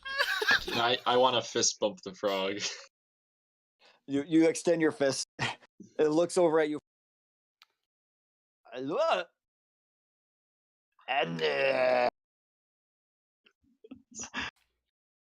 See, Paula clinks her bowl against the frog dude's bowl. As you clink, he kind of like moves a little bit to the side.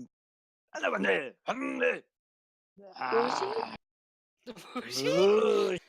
feel like there's a visual effect here that we're totally missing.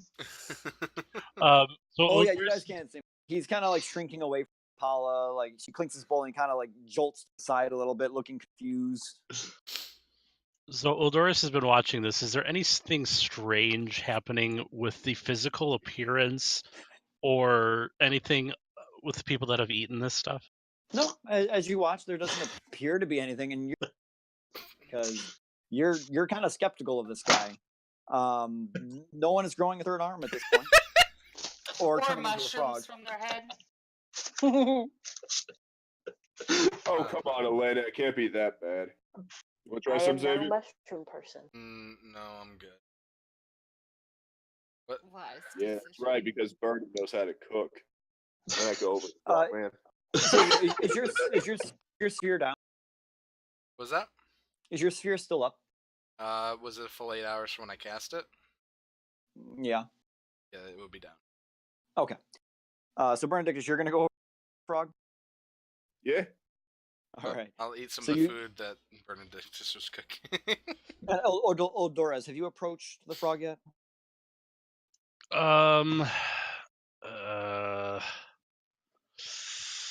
Approach the frog. I will Yes. follow behind Bernie. Behind Bernie. Okay. Yeah, and like I'm very hesitant. Okay, perfect. So Bernadictus, you're approaching, and as you do, he returns. Holds up a very small ceramic bowl toward you.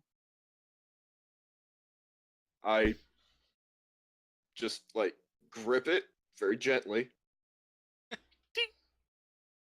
See, Paula raises her bowl high in the air. Bougie! A shot of rice. Bernadictus, due to your backstory, your background, and your culinary arts, I'm not going to require you to make a Constitution saving throw. This is a delicious bowl of you're not entirely sure what, but it's got a very well balanced blend of flavors. It's a little bit salty with this kind of soy sauce quality, and whatever natural ingredient gives it this strange nutty texture and flavor to it. Very, like I said before, very almondy, maybe almost akin to a walnut. Mm. That is damn good. That is damn good. Elena just looks at him with like a side eye, like, Oh, there it is. And then proceeds to throw up again. On Elena's You shit have list. no stomach for true art.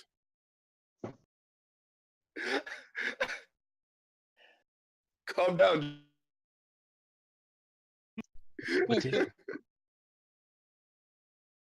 And as you're having eat the rice, Older, as you glance over Bernadictus's shoulder toward this figure, and your eyes meet with this being, and once his eyes meet with yours, you watch as the bowl that was in his hand suddenly drops, clattering to the ground. I just imagine it, like just like sunks into the mud. You see him kind of backpedal into the tortoise behind him, stumbling into a bag satchel.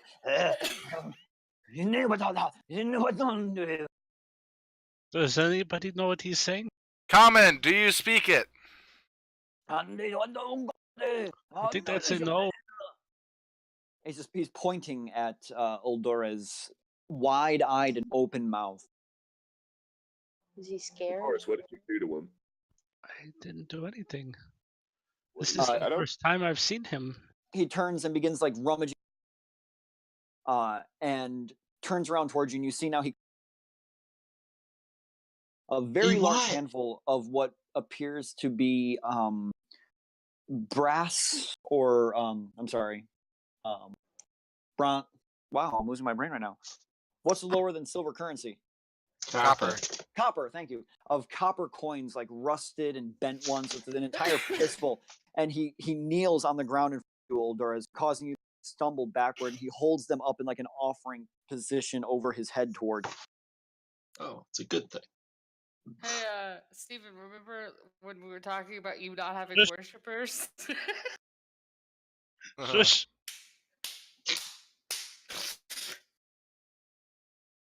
I Uldores? believe he's making an offering to you, Uldores. Why? Are you a god? No, I'm not. I feel like you'd say, I'm just Uldores. I am just Uldores. I wish I could understand him. Okay. What's important here is body language. Shit, I need you to get down on one knee, fold your hands over his hands, and try to give him his money back, or take it. Choose wisely. Uh, No pressure. Okay. So Uldores kind of like sheepishly steps around Benedictus and kind of drops to a knee and closes the frog's hands and looks up at everybody else like, am I doing this right? Lenny gives like a shrug, like, Bill is miming taking the money. His hands close around the copper pieces, and you watch as his eyes come up and meet yours. You're now face to face, and he's just kind of muttering. You guys can't see me. I really wish this were a home game. Like sitting here gesticulating like an idiot. He starts waving his hand for you, like to follow him. I think he wants us to follow him. I think so. I mean, yeah. Bougie. No, Ushi. No, thank you. No. No. No, please. Please, no. I'm okay. Nah. He walks over to the tortoise, and with his stick kind of like lightly but lovingly thwaps it on the head, which was still sleeping, and the tortoise head lifts off the ground. And as opposed to walking next to it, this frog entity kind of climbs up on its back, and you see him like talking to the tortoise. It's like tapping it like in a hurried, excited manner. And this old tortoise begins to very quickly, and by very quickly I mean average walking pace for a human, begin making its way down the path. And he's motioning behind, like follow him kind of motion. Maybe he'll lead us to the frog people village. That's what I was hoping for when I sat down. So that is good work, what everyone. we're here for, yeah? Yeah, You just see Paula following him. just even care. I guess we're I mean, going. Benedictus is Yep. too. And get on my horse and scoop up Zapala on the way. Xavier's just And that's sitting back there like, well, Bernie, this food's good. And that's where we're going to take our break. That was I'll be right great. All right.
Uji!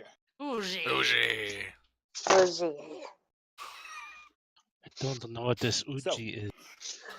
As the party makes their way very slowly, following this quickly moving turtle So quick. down the path, Much fast. much fast, chanting Uji behind. Um, several hours pass as this excited bullywog makes his way through the woods. As you are now maybe a few miles from where you started, the afternoon begins to approach. Glancing through the trees, which are getting thicker, the air getting hotter and moister, and the ground around begins to shift from this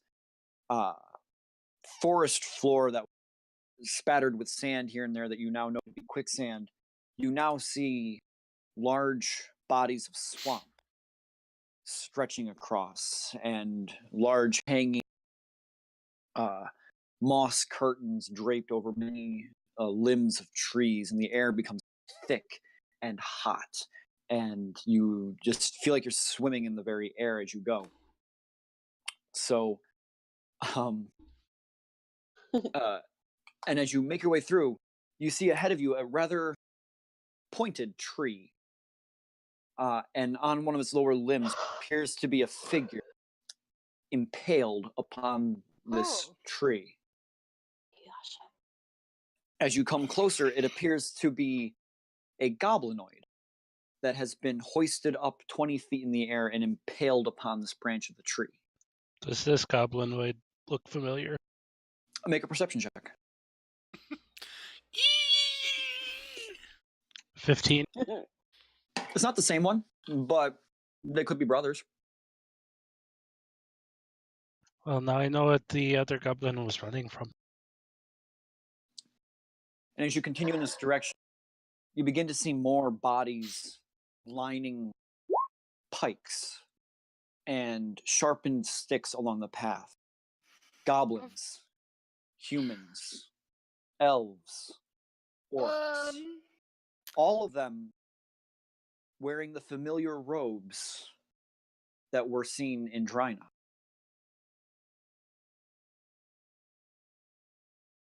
Wait, And as you go further, you find impaled in several different locations on a tree a knoll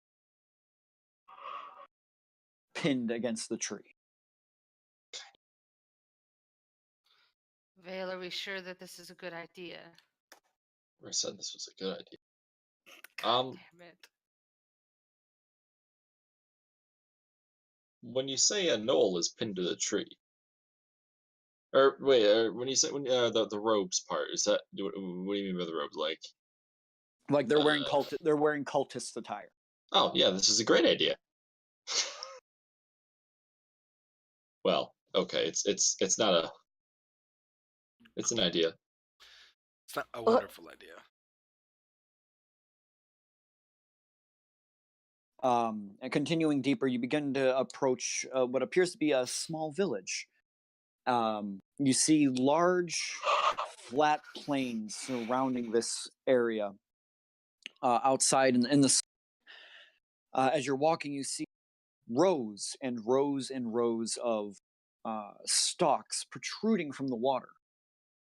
Each one kind of shaking every once in a while. You see them twitch beneath the water's surface, planted almost like agriculture, you would assume.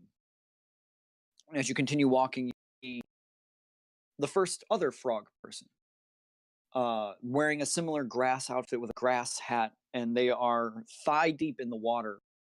And in front of them, on a leash, is one of those beetles from the night before.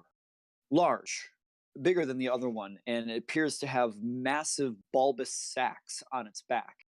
And as it is being led through the water by this bullywog, it appears to be laying eggs in the water as they're passing through. And the two bullywogs kind of make eyes at each other, tip their hat in a direction, and continue walking. And in the next field, as you approach the town, you see two more bullywogs in the thigh-deep water, and they are pulling up the stalks that were in the previous one. And you see now at the base of these stalks, very small clusters of white larval-like embryos, larval-like beings, the spawn beetles. Everyone make an intelligence. I'm Actually- good at this. Yeah, actually, never mind that. I'm just gonna come out and say it's a very white, small larval type offspring, and you continue walking to the village. Does it look like the rice we ate? Yes, it does. God damn it. Mm-hmm. Oh well. I Protein. smile and I look over and I go, Uji.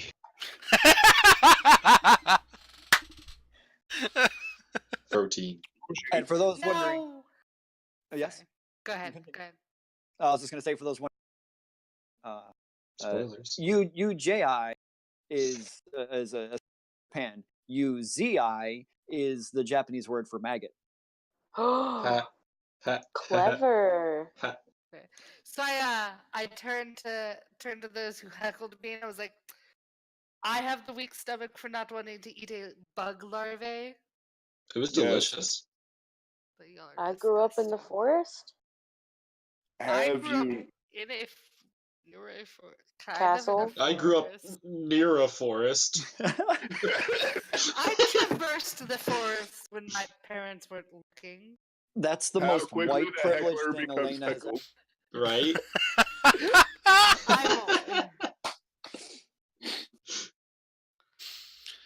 Anyway, You- yes. Never. All of these roles were perfect. They really were. Alright, continuing on. Continuing on, you make your way toward the city, and outside you see this large wooden barricade erected around the edge of the town, and on it you see more of these cultist figures impaled along the edge. It looks like a force had made their way southward and are now presented on the walls around the village. As you pass between the wooden, almost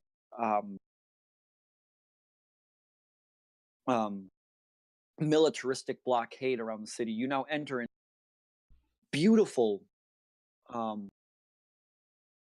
huts that are set up inside this large flat area. Let me get to my notes here. So, it looks very insect-like. All the roofs are shingled with what appear to be beetle shells, and large antennae stick out of every rooftop. And the first thing that catches your eye is a massive frog, easily 15 foot tall, that has a rider on its back, and it's kind of lightly bounding forward through the center of the village. It's a simple town, maybe 20 houses, structure in the center. But stationed periodically, you see larger bullywogs standing 6 foot tall compared to your friend who's only about 4, wearing full armor, massive helmets that are like a twisted scream with tusks coming out the front. Some wielding swords, other some wielding like katana-like swords, and one or two with a massive club with spikes on it as you enter the center of the village. As you pass, everyone is turning and looking at Uldores. We just walked into a whole village. This is either really good or really bad. Yeah. I'm gonna go with good for him, bad for us. The chosen one. He would I- return to us and be sacrificed. I instinctively pull my hood up and I kind of try to bury my face. And as you approach the center of the flat, draped over the front archway of the building, and on it you see two humanoid figures in crude, as simplistic cave art as you could imagine on a flag. A humanoid with horns, two of them, two humanoids with horns, one colored white and one colored black, and they both have their hands meeting in the center where there is some form of kind of diamond shape between their arms. Which Is that you? I don't know. I don't know. I don't know anything about any of this. Join the club. And as you come to this place now, there's people behind you, kind of waddling behind this strange caravan of horses, turtle into the town. Eventually, one of the kind of guard-looking ones comes up and approaches the bullywug at the front of the party, and they begin conversing and pointing back toward you in hushed tones. They're kind of like pointing and gesticulating. The guard looks at the other guard, who then, the second one, mounts one of the toads and begins hopping off into the distance in a very quick pace. The other one stands straight, points a finger at Uldores, and with his other hand points up toward the top of the stairs into the building in the center of the hall.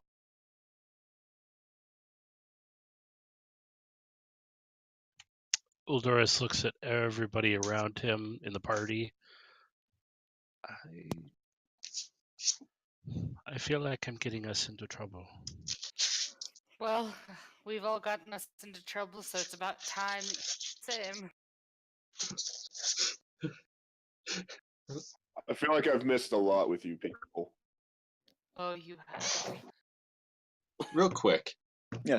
The first time, or when I had the vision of the frog tribe, is it this place? It is not. Okay.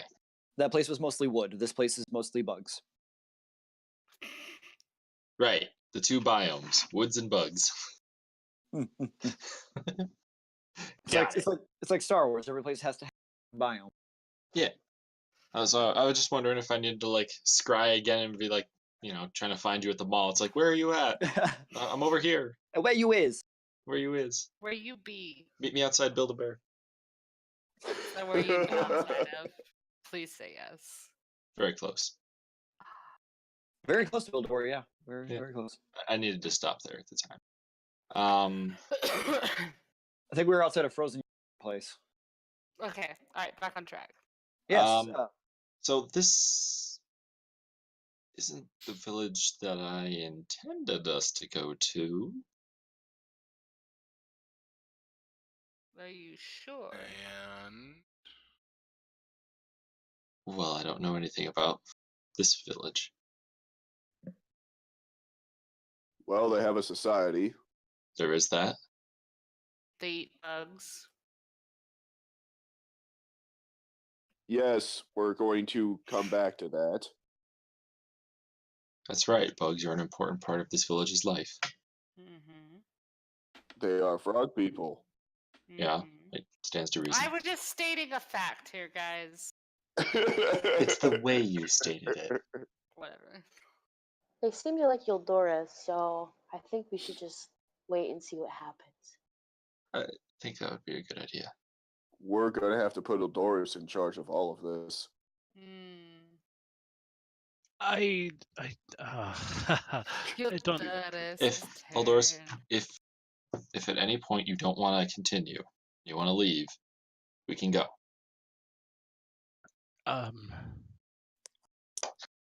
Aren't you curious about why Is that he point right responded to now? you the way that he did? I mean, I do. Then we go up the hill. It's up to you. See, Paula walks over to Eldorus, grabs his hand, looks up at him, and says, "Well, I believed in you, and I'm here for you, and so are we. So it's gonna be okay." I mean, I'm pretty sure I could rip out that guy's throat. I'm just pointing over to one of the guys in armor. May not be wise to discuss that. I'll in rip front out of your the croaker. Oh snap! I need my croaker. Oh, which, by the way, you point over and you kind of realize as you're pointing that unlike the rest of the bullywugs, all the ones are as tall as Benedictus. Wait, real quick. The dude riding the giant frog, Yes. was that an armored dude like this? Yes. All right. And the one that the one that was riding when you came in was armed. And the one that left when you got there and went off into the left southward of the village quickly was also All right. armed. Got it. And just between you and me, frog legs and a butter sauce are delicious. Once again, it might not be wise to talk about killing them while Oh, no, in that- front of them. That was whispered. Oh. I have a little bit of common decency. A little bit. Unlike Glaive. Glaive will flat out tell you you're dumb and wrong, and then explain to you why. Yes, Anyway. unlike Glaive. Eldorus. Okay. Let's go. Yeah, let's do this. Are you okay? I don't know yet. I'm a little overwhelmed at the moment. Deep breath. Let it out. Okay. Okay. And he kind of looks around and takes a step and then another in the direction that they were pointed to. Okay. Is the rest of Well, I'm still holding his hand. All So right. I don't Oh know yeah, what he won't happened. go anywhere unless everybody's with him. all right. So Bye, Eldorus. Have fun. the party begins to Fun slowly bad. make your way up the rudimentary steps. This isn't a well-made village by any extent. It's clearly primitive, even but by your standards, but very well established in their style. I mean, I hate to say it, but very Oriental style, kind of archways and artwork and tapestries and the way that things are So, set up in the village. Yes. where are we on the map?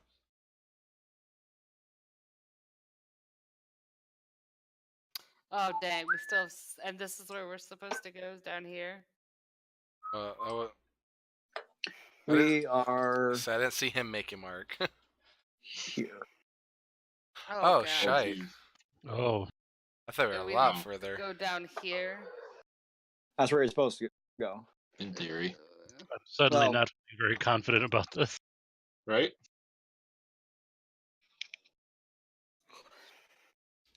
All right, up the hill we Actually, go. hang on. You know what? That doesn't make sense. Hold on a moment. I was gonna say this is what we get for taking the detour. Hang on here. We're just gonna go like this. We're gonna go like this. We're gonna this, and My God, geography is rearranging. you're here. Whoa. You're there. Okay, that makes way more sense. Hmm. Oh, phew. It's like, oh man. Whoa, we're halfway there.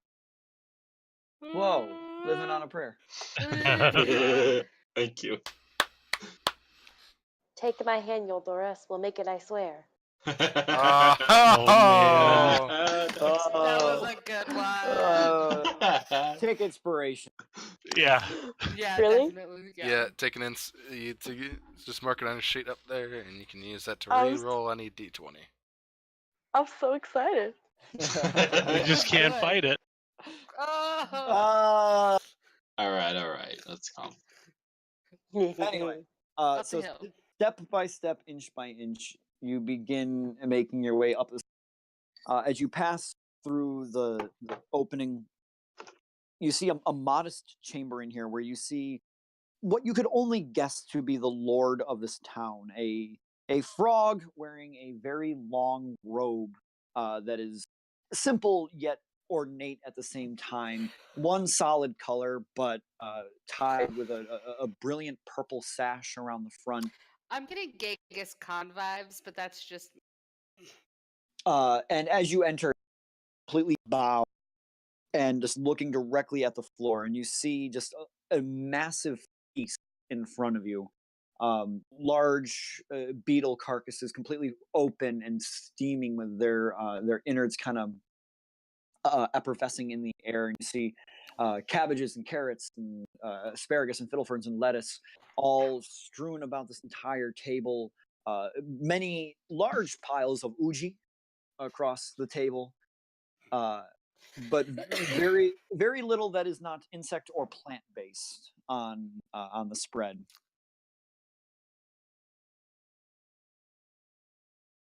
Okay. I guess we're staying for dinner.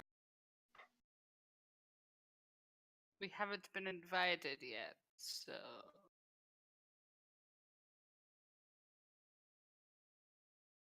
maybe try and talk to the Lord. I don't speak their language. Nudge him forward. Maybe he speaks common. Uji. Then it'll Hold be a on. short conversation. Hold on. I have a weird idea. Oh God. Don't you Maybe- always? Maybe, Oh, Saren Ray. maybe they don't speak common. What about other languages you know? Hmm. That's what I was gonna experiment with at breakfast. Hmm. Oh, sorry. I just didn't get to it before we left. Maybe since he's since he's a lord, maybe he speaks common. Well, Doris, go. Talk to Um, him. A bow Okay. might be good. I take a step forward from the rest of the group, and I Bow. nervously bow my head. Hello?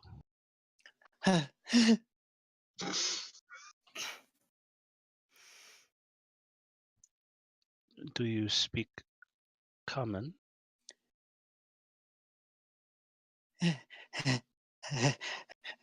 Not good. I'm getting Lord of the Ring vibes right now. I don't know that reference. It's not helping either way. With the old man in the castle, and he's got the dude. Elena, Sorry. Shh.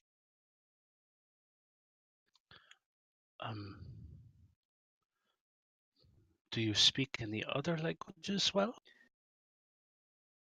Not good. Not a good. Okay. Does he speak giant? I imagine not good. I am Uldoris. What is your name? Name. Elgot. So that's an E and a Gulp. And a It's gulp. with a phlegm. gulp. Where do you put the phlegm? Elgot. ERGOT. But Ergot? Yeah.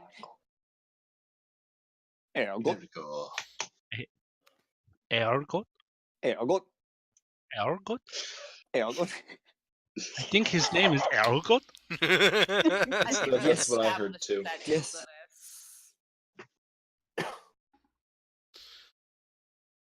Well, I'm happy to meet you, Ergot.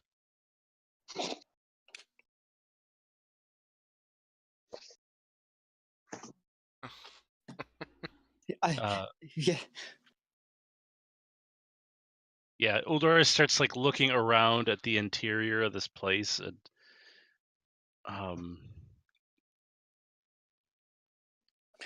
So on the inside, it's modest.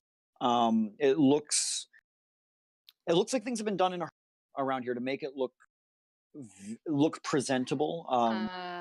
Papers have been strewn into like drawers and things, and it looks as if word received this village minutes before you arrived that you were coming, and they mad dashed to have a place for you. Gildaris, it might be wise to let him look at you or say something that he can look at you. I think he's scared to look at you. What? oh, is he not looking at me? Oh He's yeah, whole not time his looking eyes. Alternatively, this could be useful. Uldoris takes a few more steps forward. I don't know how far away I am from him, but I take a few steps forward. And, He takes a few steps back. you do not need to be afraid. Not worthy. Not worthy. That's right. George. But that does not mean you have to be afraid. Lift your head. Not hurt you. He very slowly meets your gaze.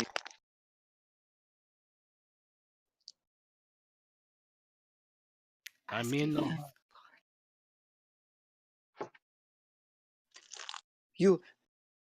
You eat.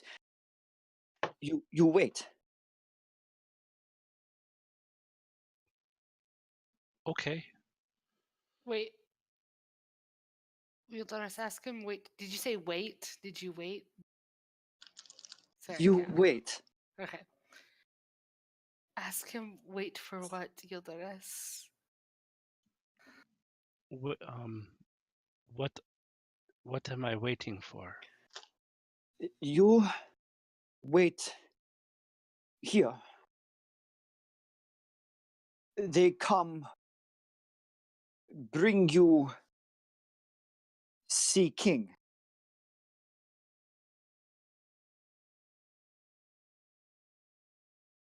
Are you not the Lord?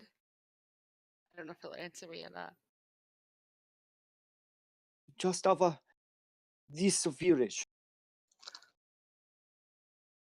So there are many of your villages.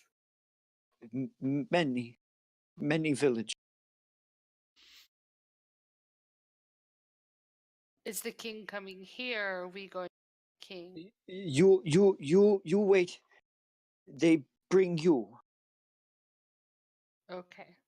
If I may, what's this village called? Grogok.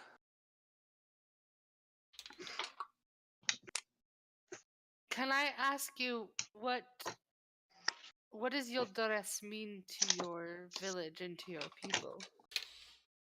He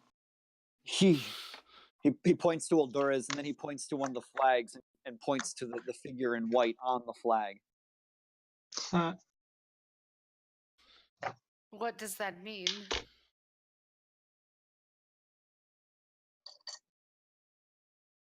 It is told in past.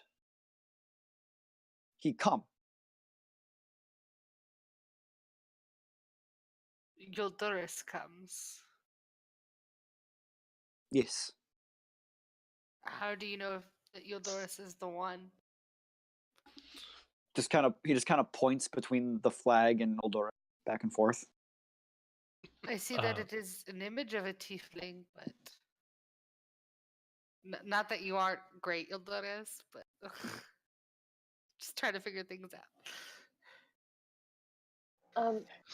If I may, are you talking about Euldoris' shadow? What? I don't understand. I don't know if bringing up the shadow would be good. I don't want to scare them. And they're already quite scared. Maybe we shall wait for the king. Are those flags like? Are they lifted high off the ground, or are they like? If I could walk up to them and look at them. Yeah, you could walk up and there's some that are higher, kind of more tapestry like. All right. I walk over to them, and I touch the one that appears to be the likeness of me. Mm-hmm. And then I look at the other one.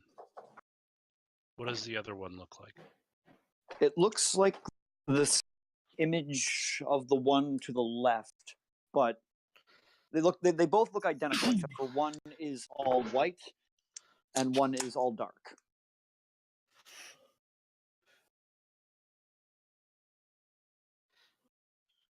And who is this other one?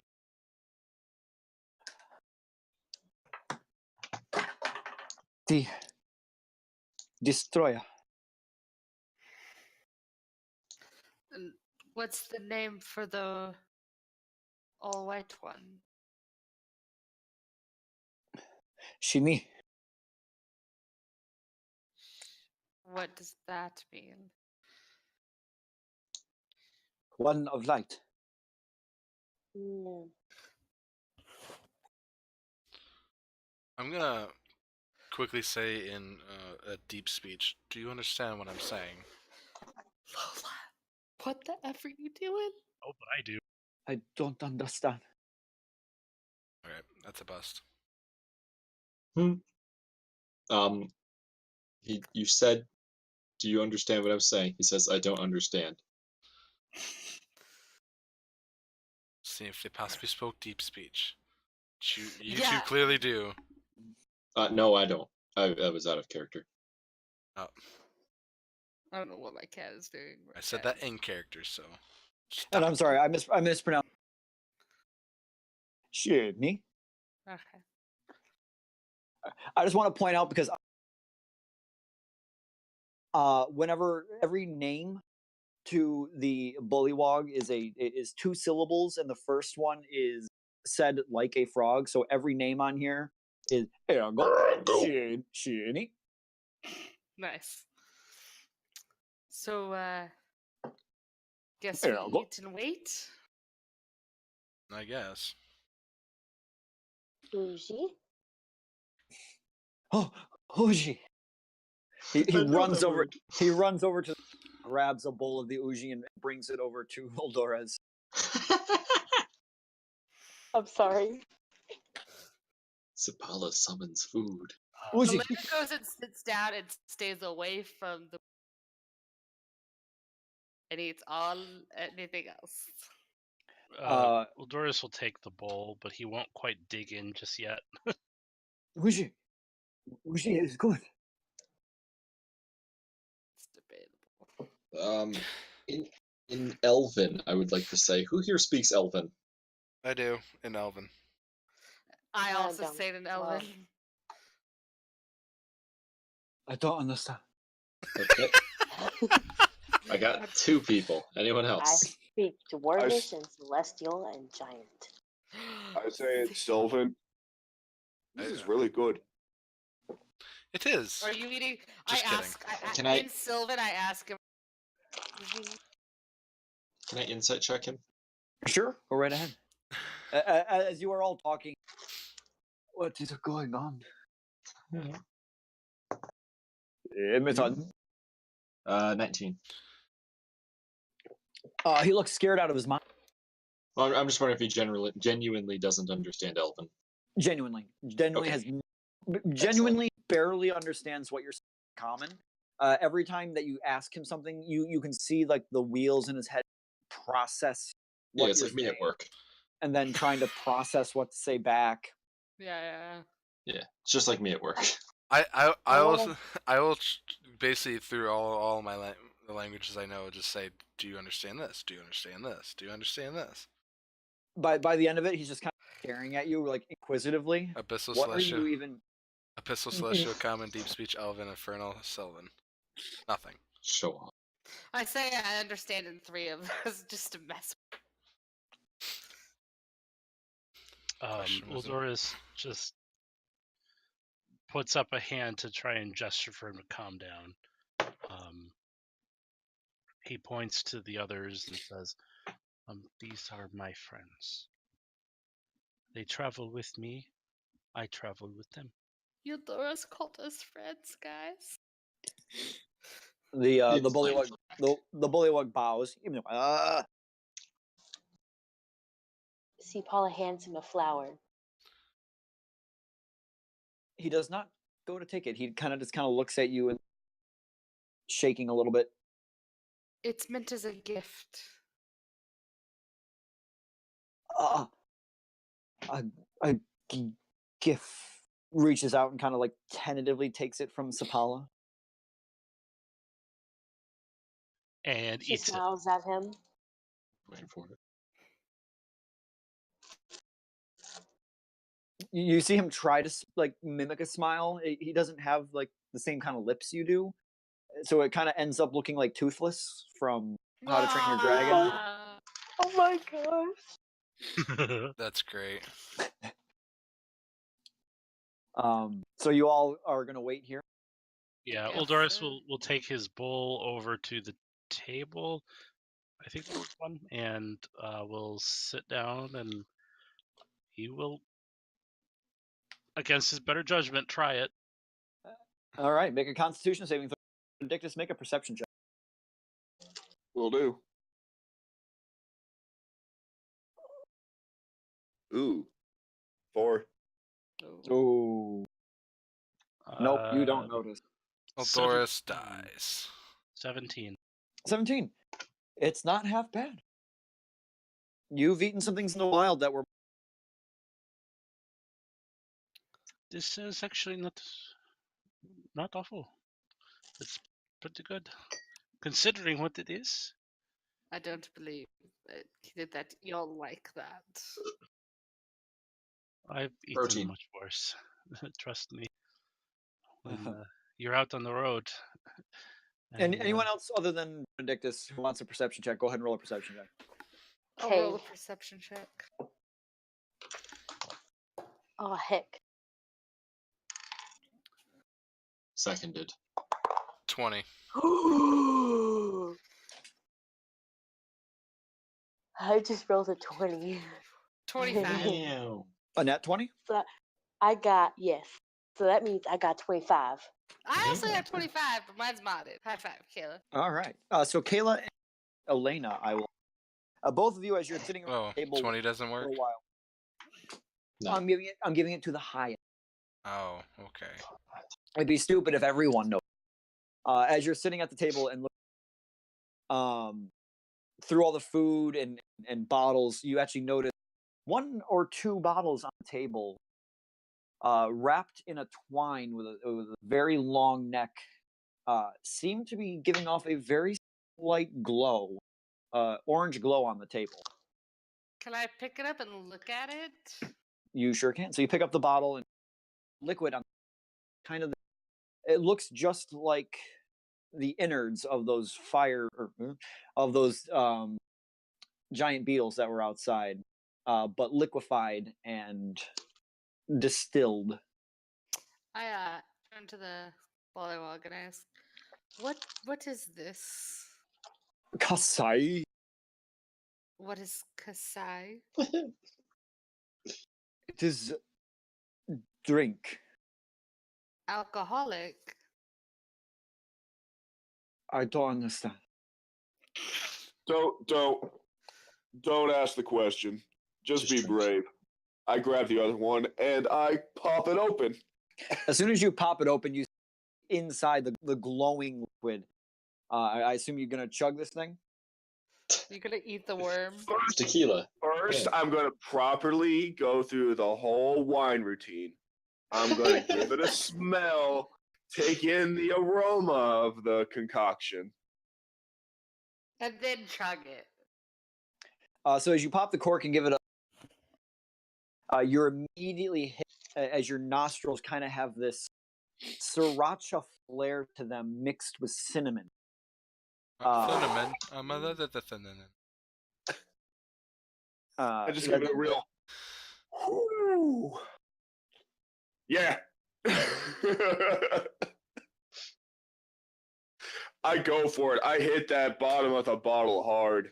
I feel All like right. You're chugging the Benedictus entire. is- Sorry, go ahead. Wait, you're chugging that entire bottle? Yeah. Hold on. Both of you? Do I actually No. have the capacity to? You certainly can try. Absolutely not. I am watching Benedictus do this and just thinking he is like Glaive but extroverted. Well, I Um, mean, okay, I'm trying to word this properly in my head, and it's not working. Saying is it feasible for me to drink this in 3 gulps? yes. Then yes, I am. All right. First, I'd like a Constitution save. Chug, chug, chug, chug. I am. Hey, guess what? I get plus 12. Oh, Wow. fudger nutter. What? 30. Holy moly. Okay. So the first thing with your first gulp, the word goes through your brain. Oh, this is whiskey. Ah! The second thing that goes through your brain on the second chug is, boy, this is spicy. And on the third and final gulp, you go, this isn't spicy. This is hot. Like boiling hot. Like you almost can feel it singeing your tongue on the way down. And as you burp, a small puff of flame comes out. Whoa. Do you normally burn fire, Benedictus? I am a gold dragonborn, so yes. Aside from that, you are currently under the effects of fire breathing potion. Oh, That's Oh. funny. And it is also Well, fireball. Shove it in. It is also Fireball. fireball. that's great. See, Paula I just looks shove at it her in, empty Elena. cup. See, Paula Paula just what? looks at her empty cup and just kind of is like, I wanted some. There's still a bottle. I pour some into Supala's cup. And So- I pour some into mine. Real quick, Yes. in Elven, to those who speak it, then That would be Xavier and I. yep, I know. And I guess I'll repeat the same afterwards in Infernal for Eldorus.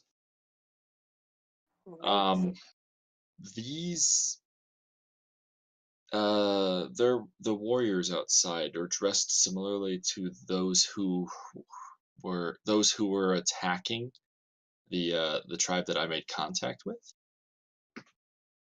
I don't know if they're the same faction or group, or even if where their, I don't want to use the word allegiances lie.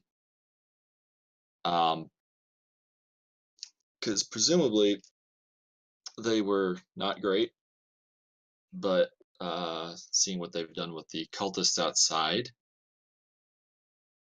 they've well, they've got a couple of points in our favor. And the fact that they So- worship Eldorus. So yeah, I think we should find out more about them and surrounding tribes. So we're gonna play the political game. The question game. Slightly political question. A bit. We need to know what's going on down here. I turn to the Bollywog. I say, so how many I went with the king. How many tribes are there or community? D- 5. Do you all believe in the same way? What? How? That Eudorus is who? Elena, let's. He clearly doesn't know very much common, and Meant for Eldorus to ask the king. But the king might not be very willing in telling us. well, if they worship Eldorus, they'd probably be more than willing. Oh god, that's starting to hit me. He may not be a worshipper. Well, we clearly aren't going to get very much out of him. The next best bet would be the king. I'm just letting everyone know where we stand. Where we stand on what? This is in Elven. Oh, okay. On the off chance this guy understands anything I say in common. Alright, whatever then.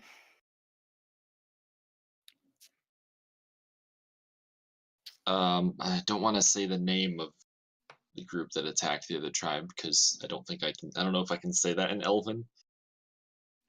Nope. Yeah. So I don't want to say that out loud. So we wait. Yep. We wait. And I will All right. relay all that to Eldorus in Infernal. And then to Sipala and Benedictus. I don't speak a single language Sipala does except Common. I speak Celestial. Don't you speak Sylvan? Nope. Oh, I thought you did.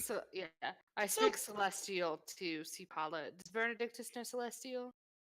No, he knows Sylvan for their cooking, Draconic because he's Dragonborn, and Common because of the lesser people.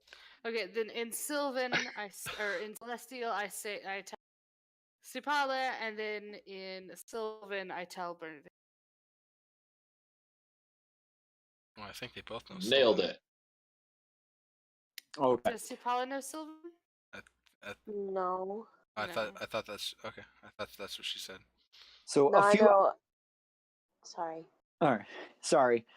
The intricacy about languages is a couple hours pass as you sit here at the table. Eventually, a few other bullywog come in bearing rolled up grass cots and lay them out on the floor for.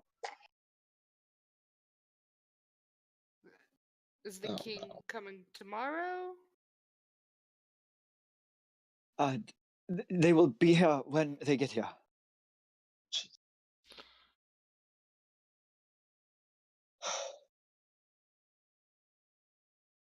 Just an entire day of travel could have had. If we stay the night, maybe in Elven. I say if we stay the night, maybe Vale can scry on his friend. Or now and see. But it's not wise to travel these forces at night. Well, if someone could keep this guy busy. I don't want him listening in. Eudorus? Yes. Would you keep our Bollywog friend a little distracted? I can try. I gotta make a call. So Eldorus will go and pine for the attention of this Bollywog and kind of walk around the room with him and ask him, what is this? What is that? Make a performance check. I was gonna say you should sing to him.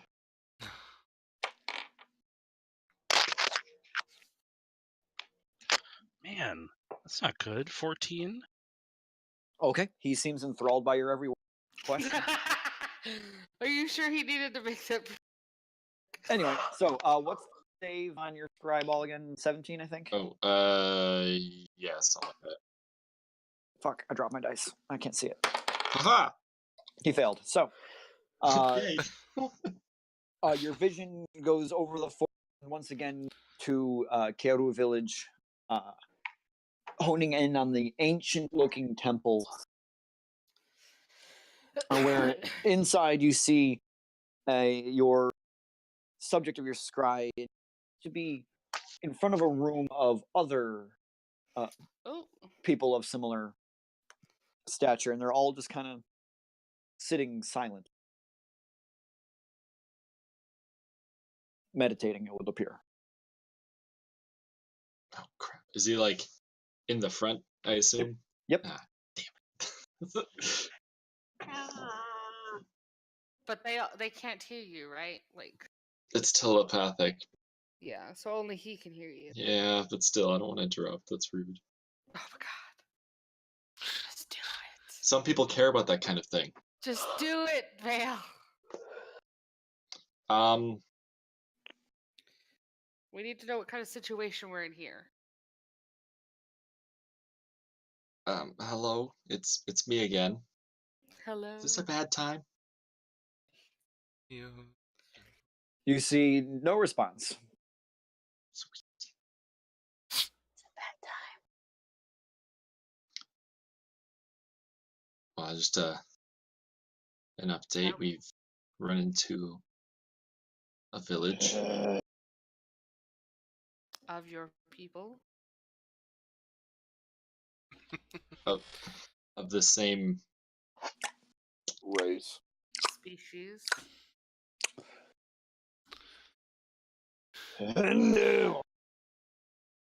He waves his arms, and you see kind of in the background, shadowy, everyone starts getting up and leaving the room. Couple moments pass. Has anyone told you come at the worst time? To be fair, I don't know what's going on the other end when I start doing this. It's not nighttime this You time. have ever heard of noon meditation? No, I do mine in the morning. You should have tried it later. Why do you disturb me now? Well, the last time I looked in, things looked a little Dicey. bad. Things have been that always. And we're closer now. We are in another village. And We're gonna see the king. yeah, we're apparently waiting to see a king. Uh, Your king. Do you know anything about this king? I know too much about the king. Okay. Should we- Sorry, could you stop backseat scrying? Sorry. I'll mute myself. Were that group you asked The deal Hon with- yeah, I don't want to say the name at the moment. Are they the only ones who wear the kind of armor that Any bullywug that you meet outside of Keru village will be one of the Hon side. I see. There are 6 tribes in this jungle.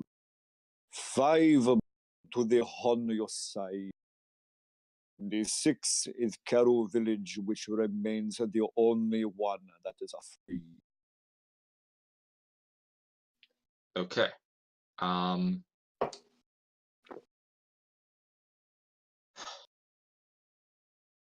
What more can you tell me about the king? The king has titles that he holds most dear. all stolen from foreign lands.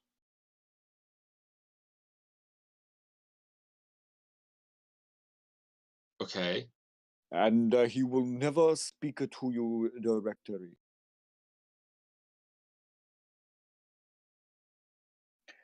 Usually he will interpreter, for it is against his belief to communicate with lesser beings.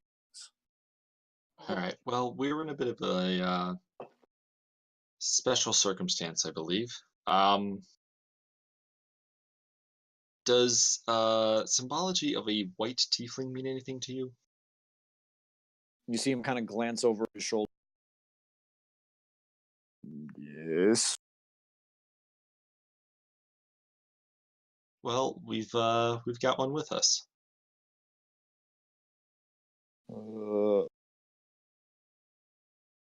And people around here seem to show a bit of deference towards him. You really are the worst spirit. Yeah. Do you ever come with a good news? I bring neutral news. How it is received is entirely not up to me. I will warn you. The Hon-Yosai Nobushi will use you to legitimize his claim. Gotcha. Be wary. Okay, so it's been what, almost a month since we first made contact. I missed the time. I know, I'm sure. What was our original deal? You don't remember. It's been like What kind of a months out spirit of are game. you? It has been months out of game. You are going to come here, defeat the Hon-Yosai, or keep them out of Keru village and the secret we protect. Okay. In exchange, you help us. Yes, you are looking for the temple that we protect. Yes. In exchange, we let you in that temple. Okay.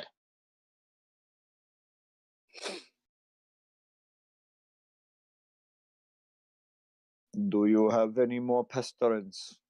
Probably, but not for now. Then go. All right. Stay safe. One. What do you say? Wana Haneshwa. Ah. Great. I will end it. And call. Awkward. Yeah. Awkward hang up. No, you hang up. Oh, he hang up. Oh man, that guy hates you so much. Oh, I can tell. That's all right. I'm used to it. So, Is it bad I actually really like you guys' relationship? yeah, great. God, stop calling me. You're I like the could worst block my stalker mind, I would. ever. Not a stalker. Just look, he hasn't given me a good time to call him. Because there's never a good time to The call first him. time he said, "Don't call so late," I didn't call so late. Don't call during noon meditation. Sorry, didn't know that. So, All right, tell you, and we'll do the whole it's an Elvish. Yeah, I get the idea. Telephone game. yeah. Telephone game.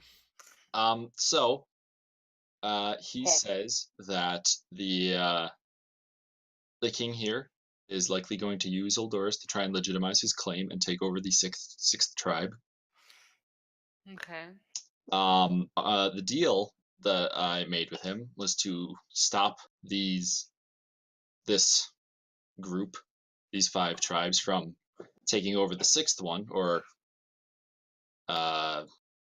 just getting them to leave them alone. Keep them In out. exchange, they'll let us into the temple. What was that thing about the title? That you didn't hear. Yeah. That she didn't bring Are up. you gonna, So you are know you gonna nothing. bring it up or no? What thing that he claims titles. Yeah. Maybe we can use it to our advantage. I'm just saying. So I'm thinking, if hopefully the king is this afraid of Eldoris, unlikely, but Eldoris, I'm hoping you can persuade or coerce them into leaving this tribe alone.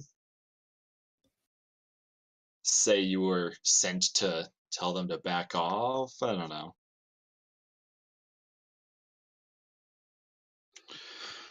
I I can really try. don't want to put this much onto you, but Does the king speak common? Do you know?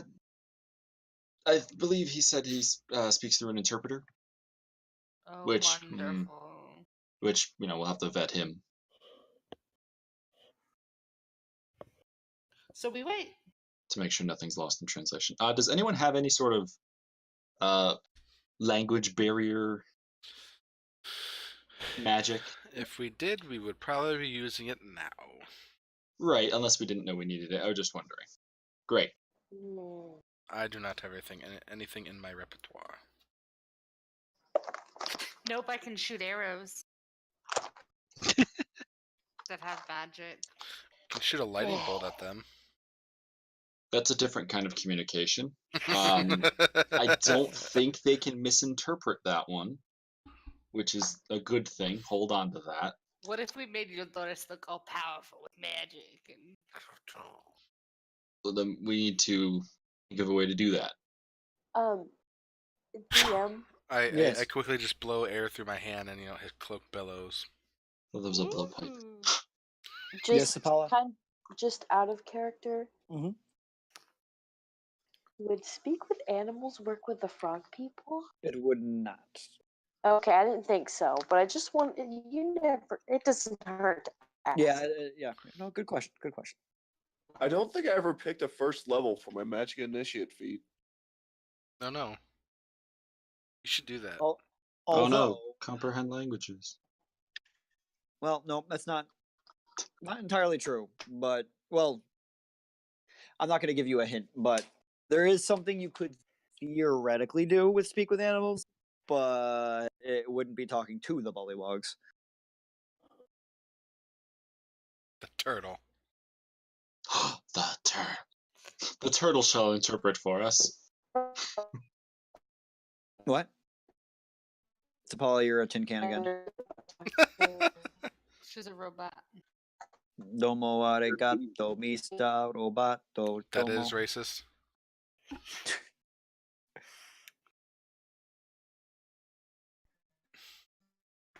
So we wait then. So they're bringing cots for us. So, we need to get them to leave the sixth tribe alone, Okay. one way or another. Well, Okay. Preferably one where we walk out of here. hopefully he'll speak to Eldoris or Although it sounds like he's not gonna want to listen. do most leaders that we've encountered want to listen? I'm just trying to mentally prepare Eldoris.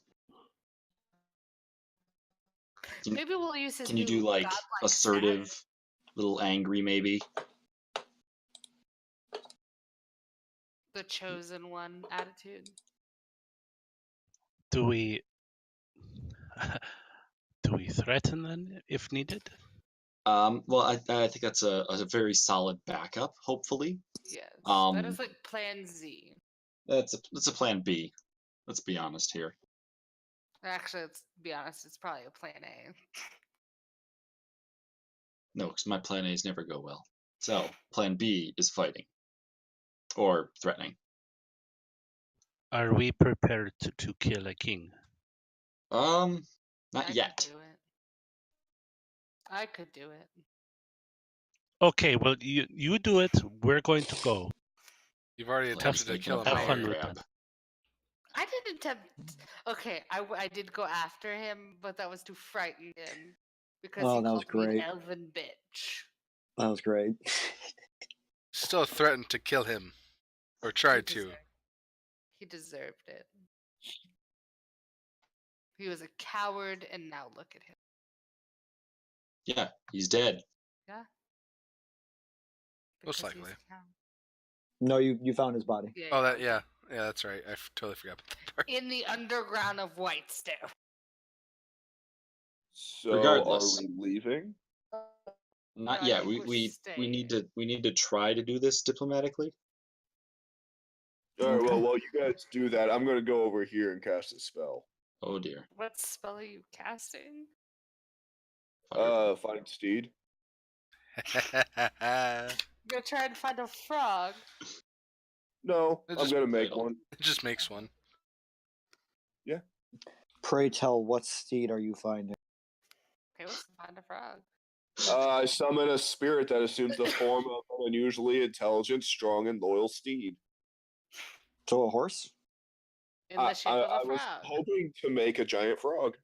Oh, sure, absolutely. I feel like that's a very Cipala move. Right Point, point, point. Well, I'm making it because if we need to get out of here, going through the swamp is going to be really slow. Truth. So we fly or hop.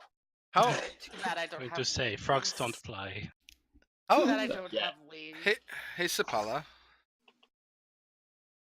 You're so okay. I think your internet's still not wanting to work. How much do you weigh? Never ask a lady that. That is a very rude question, Xavier.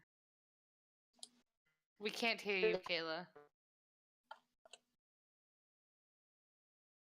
38.